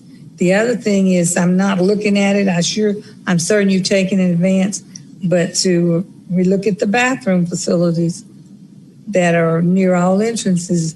As you said, it's a vehicular campus, meaning people getting out of their cars going to need to go to the bathroom before they have concentrated experiences within the building. Yes, and those are all good points. Those are things we can discuss with the team as far as food service. That's kind of a little bit of an operations discussion that we'd have to have with the team. But it's operations, but you got to have the facility. Absolutely, yep. To make it operational. Right. Okay. Right. Yes, ma'am. Culinary arts has been cramped for space for some time. How much is that being expanded in this new facility? And at one time, I know the Chancellor had talked about maybe getting into Texas Live and the old Ranger Stadium and those kinds of things? Is there any activity in that area? I can't speak to the Texas Live aspect of it. I can tell you that we're expanding the built space for culinary from a little under 10,000 square feet is what they currently have to about 12,000 square feet right now. Again, the training kitchens will be more efficiently laid out, and we're just now starting to meet with those groups to determine their needs. But in addition to the built 12,000 square feet, again, we're providing exterior space for them to use as well that they don't currently have, and as we understand, that's been a priority. And there's an eating space there as well? Yes, sir. Larger than what it is now? Larger than what it is now, yes, sir. So the delivery of the program will spread out beyond the culinary space in terms of students taking classes, one. Second, the work, the consideration of culinary space outside the campus, Texas Live or elsewhere around that vicinity. That was not an either or, it was a both, that we would renovate and add to the space at Southeast. And should the opportunity present itself, COVID has interrupted those discussions, but it's not going to go away. The need is still there at Texas Live and beyond related to what our discussions were about. And that was really more of a private partnership with the Delaware North, that was one of the largest catering outfits in the world, to provide training for us to provide training for them, for their employees, corporate wide, if you will, and would be bringing folks to the DFW area for that. So it is both. It's not an either or. And certainly, if that were to work out at Texas Live, it gives the program a lot more opportunity as well. And as I recall, we were talking in the 20 to 25,000 square feet at Texas Live for that, in addition to some specialty kitchen. So should that materialize, it would certainly bring a greater asset to the college access as it relates to training, not only our students, but the whole industry. Thank you.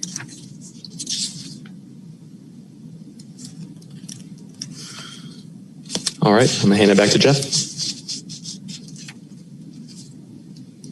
Thanks, Dan. So I'll quickly run through the general disposition of the different program elements on site, just to give you a sense of where the program will be laid out upon completion of the project. So starting at the north end of the site, this is where a lot of our onboarding and welcome spaces will be housed. So that'll be both in the new construction and in the renovation piece. So flanking both the north and south sides of that northern courtyard. Directly south of that in the renovation scope will be the newly renovated learning commons. And so that'll be a double height space. So we'll have the first level of that down at grade with a second level above. East of that, which you see in the green, will have a pretty comprehensive renovation and reconfiguration of the classroom and lab spaces. And so this comes along with a lot of the other building functions, such as restrooms and building support spaces, along with an enhancement of the circulation spaces. So reconfiguring those hallways, as Dan mentioned, making them wider, easier to navigate, also doing some selective interventions to bring natural light into those corridors. It's a pretty big footprint there, so we wanted to kind of break it open a little and bring some light in, make those corridors nice places to be where students can spend time with each other studying or between classes or meeting up with faculty or things like that. In the south end of the site, in the new academic building on the ground floor here, we'll have our culinary program, which we were just talking about. So just off of that new southern courtyard.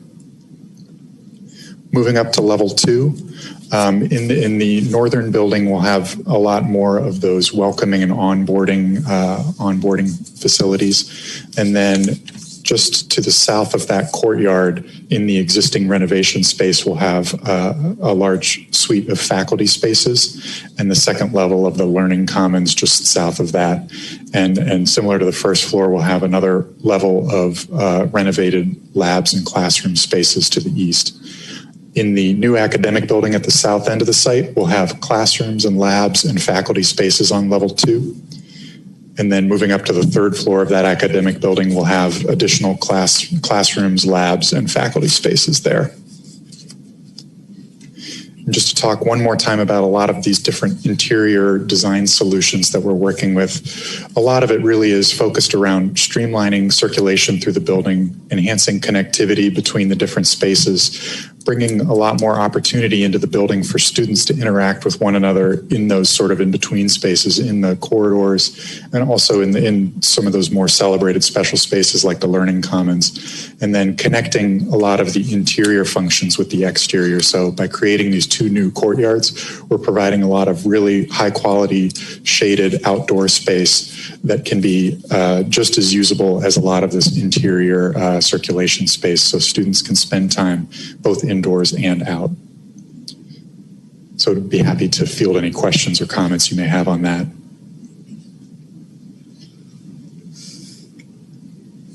So I love the idea of using outdoor spaces, but I just want to remind you that it rains in Tarrant County and especially in Arlington. And we need to be aware of that. If you've ever been in a classroom with 25 people who's soaking wet for an hour, you know that's not a comfortable experience. Yeah. And I just think we need to, be aware that's a real possibility. And also the fact that it's not a healthy possibility. It's not a healthy situation. The other thing I was going to ask about access to wellness centers in the building. I'm not specifically looking at it.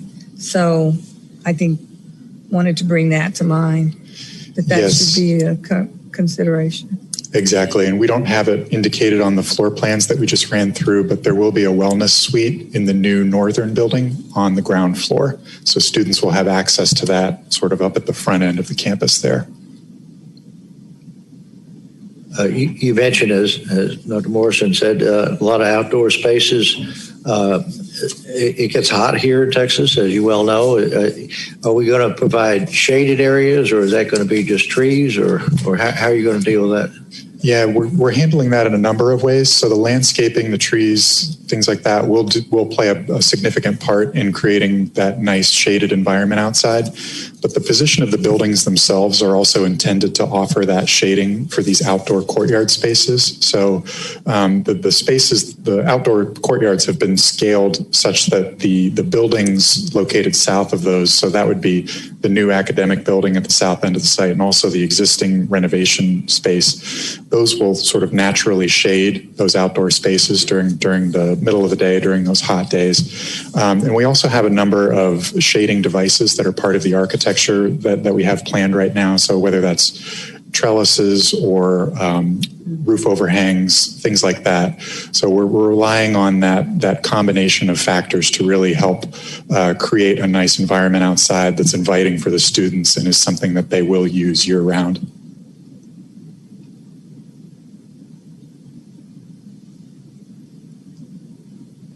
Okay, and I'll hand this back to Dan to talk through some of our sustainability initiatives. It's the last handoff, I promise. So just want to touch very quickly on sustainability because we are early on in the project, so we have not fully gone through with the team and identified all of the sustainability priorities for this specific project. But at Perkins & Will, we take a global approach to sustainability, and we take all of these things that you see on the screen into account. We have a specific sustainability studio that we work closely with on all projects, not just projects that are pursuing LEED certification or WELL certification, but any project. We think it's our duty to really be mindful of sustainability and also the well-being of the occupants of the building. And I love the conversation about intelligent buildings and smart buildings.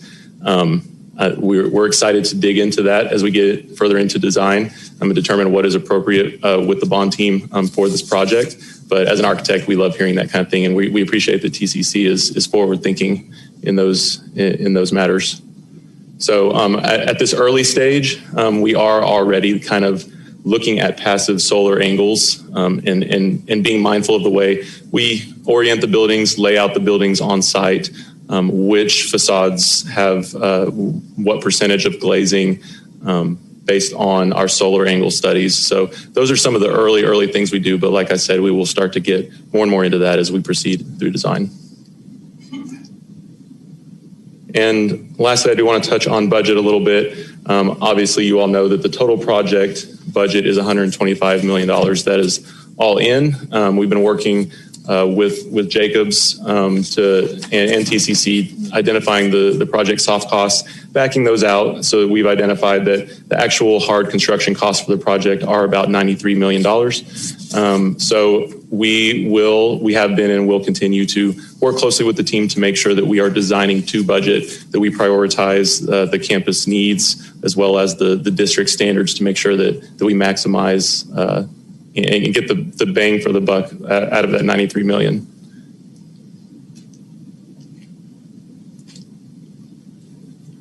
And I'll hand it back to John for next steps. Thank you. So let's see, 2 check marks. We did the bond program quarterly update, and we just did this presentation. So in June, we will have an action item for as I said, for the CM at risk. We will have a, GMP for Northwest for buildings 1 and 2 will be, we're going to move the master plan to August, and then we'll also have the intelligent building master plan update. And then coming up in August, of course, we'll have another version of this bond quarterly. So with that, I believe we are done with that presentation. So I'll just say thank you and ask if there's any further questions. Thank you. Thank you, everyone. Appreciate it. Andre McEwen will give us our MWB hub for the entire district activity quarterly report. Andre? Thank you, Chancellor. Good afternoon. President Heed, trustees. Want to provide a second quarter and year-to-date MWB update and bond page we also included in the presentation.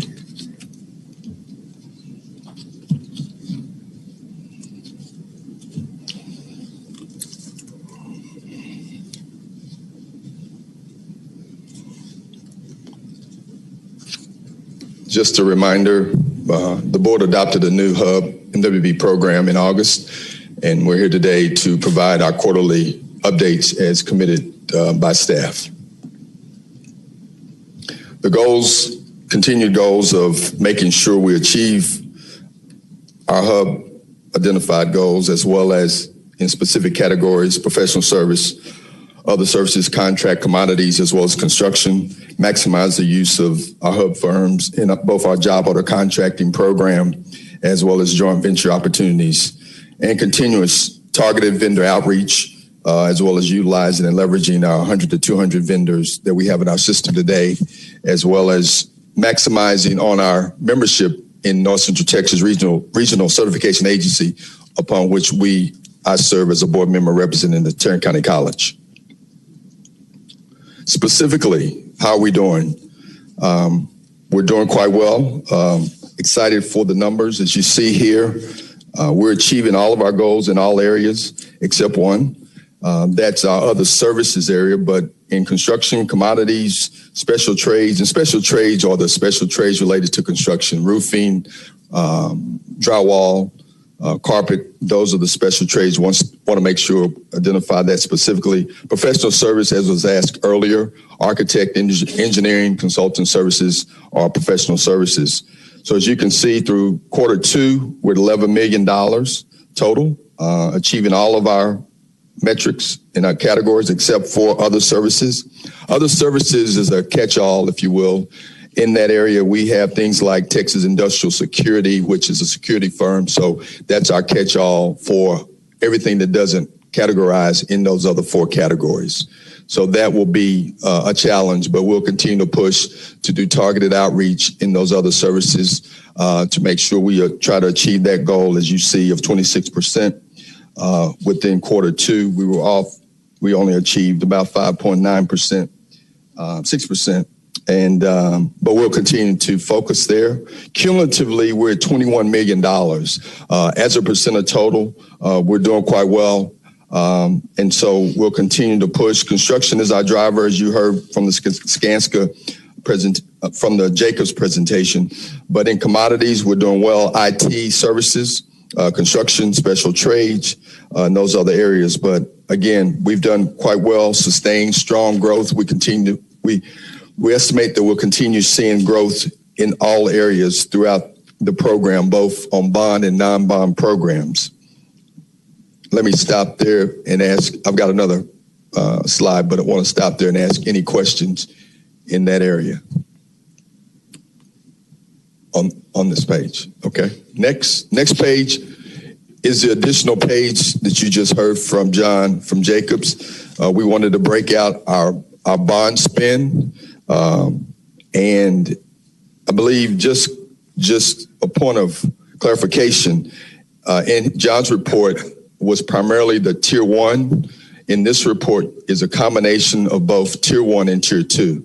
So we're achieving our goals, as you see here, in the two main areas of construction as well as professional services, even though, in construction in quarter 2, as you see, we have some challenges, but most of the work in the bond area is related to construction and professional services. That's where our large contract areas with firms like Skanska, Huckabee and Gensler, as well as Perkins and Wills. So primarily the spend in MWB on the bond program will be related to construction as well as professional services. So you'll see, I don't like negative numbers, but in the case of our bond program right now, you'll see most of the strong MWB spend in those areas. So just want to make note to not be alarmed. That's just the nature of the current scopes of work in the bond program. Year to date, as you see, approximately $7 million. That's did some math real quick. Based on the bond total, it's about 30% of the total bond component spend. Just to give you a point of reference of the 7 million as a percent of total of 23 million. Action plan continues to be the same. Increase RFQ, RFP, and purchasing opportunities. Specifically, we're focused on commodities and professional services, as well as those areas other than construction. A lot of times, our vendors let me know we're not all in construction. And so we're going to continue to focus targeted one-on-one meetings that I have related to all the projects in addition to bond projects to ensure that we create equity across all minority women-owned businesses in all scopes of work. So our focus will be on that. In addition, we're going to target vendor outreach as we do. You'll see the activity that I've been involved in over the last quarter. As well as increase our MWB vendor base. We have a lot of businesses, fortunately, optimistically, coming out of COVID that are being created. A lot of IT, a lot of application businesses, software. So we're going to continue to work to bring them in, register them into Tarrant County College, and to look for opportunities specific to scope opportunities with working with our end users here at the college. This is an activity report. Basically, it means what have I been doing? We've participated in various programs, primarily how to do business with Tarrant County College. Most of you know, we've created a new portal, the Bonfire Portal. It's a application online where it makes it easier for our vendors to go in and register. And so, as well as register for particular procurements. So we've done about 3 of those, both the entire procurement department, Mike Herndon, myself, as well as Jorge Espinoza and Marla Givens in our department. We've done that with the Black Chamber. Most recently this morning, we did it with the Hispanic Chamber, RBCA. In addition, more focused outreach has been with Skanska, making sure that we do outreaches as these GMPs come through. Most critical is the lead time that we give our small vendors, because if we don't give them lead times, then by the time we get to a pre-bid, time's up, time's out, And so they don't have opportunity to create matchmaking opportunities with the prime contractor. So we participated in 2 of those. We had one on campus in the last quarter. So we have about 30 to 40 vendors that show up at those, and sometimes more. So we're encouraged that those opportunities present themselves and make small businesses, minority businesses, more comfortable in the opportunity to engage the large companies. We participate in City of Fort Worth, becoming a competitive local vendor. I've heard a lot of conversation about local vendors, making sure we support our local vending community, Fort Worth and Tarrant County. So we participated with City of Fort Worth in a webinar on about a couple of weeks ago. Specific RFP invites to MWB vendors. We've had over the last 3 weeks, month, specific RFPs that we traditionally haven't had. We've opened it up. That's one of our action plans. Promotional items, financial services, and elevators. So we've really taken this to another level, and not just, again, construction, but all scopes of work, opportunities that procurements that the college has over and above the $50,000 within our purview to do procurements. So I'm encouraged that we typically have 10 to 20, some case more in terms of folks. They go in and dial down the pull down the RFP and take a look. So there's a lot of activity coming this last quarter in supporting our bids, and we're getting a lot of good participation from MWB vendors. And finally, continued participation in all virtual pre-bids, emphasizing MWB subcontractor utilization. I participate in all pre-bids and emphasizing to the large companies that we're very committed and serious about utilization of MWB vendors. So I'm involved with all those pre-bids on a daily, weekly basis. And finally, this is just my roadshow to show that hopefully post-COVID that we get back to in-person matchmaking, not just virtual. The community, the small minority business owner community enjoyed that opportunity, and we've obviously been on hold, but we look forward to getting back to that. So as those opportunities present themselves, we'll be doing more face-to-face probably after September. And that is my report. Thank you. Question? Yes. Do you? Yes, sir. Do you outreach to Asian and Pacific American? Yes, sir. They have chambers of commerce too. So yes, sir. Grace McDermott. She partners with us quite a bit, Again, unfortunately, we haven't been able to do face-to-face, but yes, Grace and I, we work one-on-one with her members, and primarily a couple of our members are IT related, so we do work with Grace McDermott. I was just wondering. Yes, sir. We do that. That you include yes, we do. Yes. Yes. Andre, also, yes, sir. Does your outreach include encouraging these minority contractors to employ our students?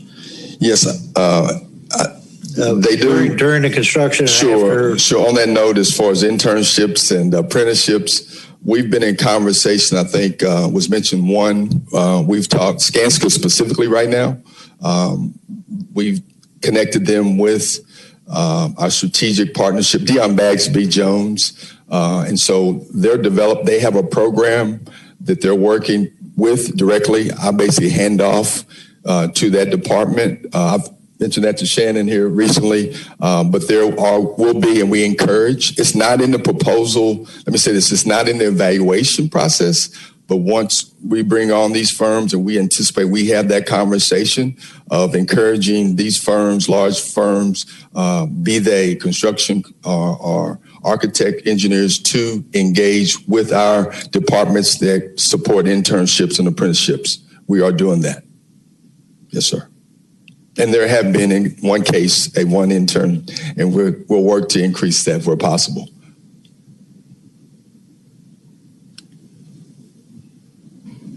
Anyone else?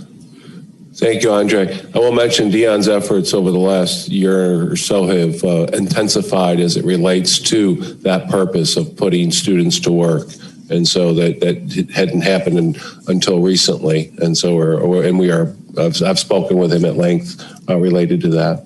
So we are engaged and involved, obviously, because we're the provider. So thank you, Andrea.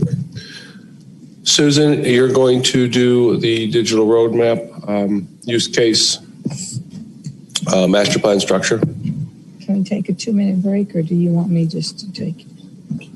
Said, could we take a 2 or 3 minute break, or shall I? I'll be really brief if that's, the intent is not a presentation on this. You received a presentation from Intelligent Buildings last month. We've provided a written report just for your information about the outreach process that we went through. And so we've got that available. So if any time between now and next month, when they'll be back with their draft plan, if anyone has any questions, we'd be happy to answer those. Is that quick? And that is in your materials. Yes, it was attached to the informational memo.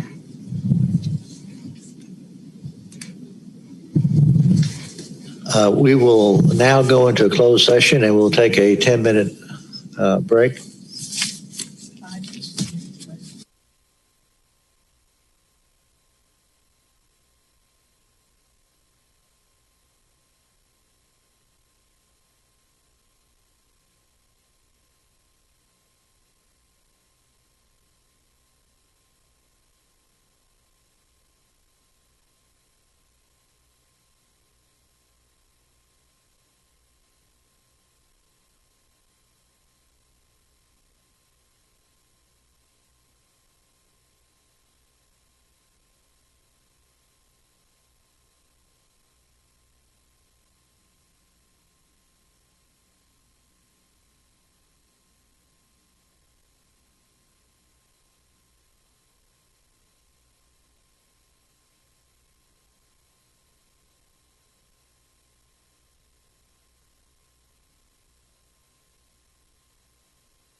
We're now, excuse me, we'll now reconvene open session and there be no action because of the closed session. If there's no objections, we will adjourn. Okay. Thank you. Yeah, thank you all.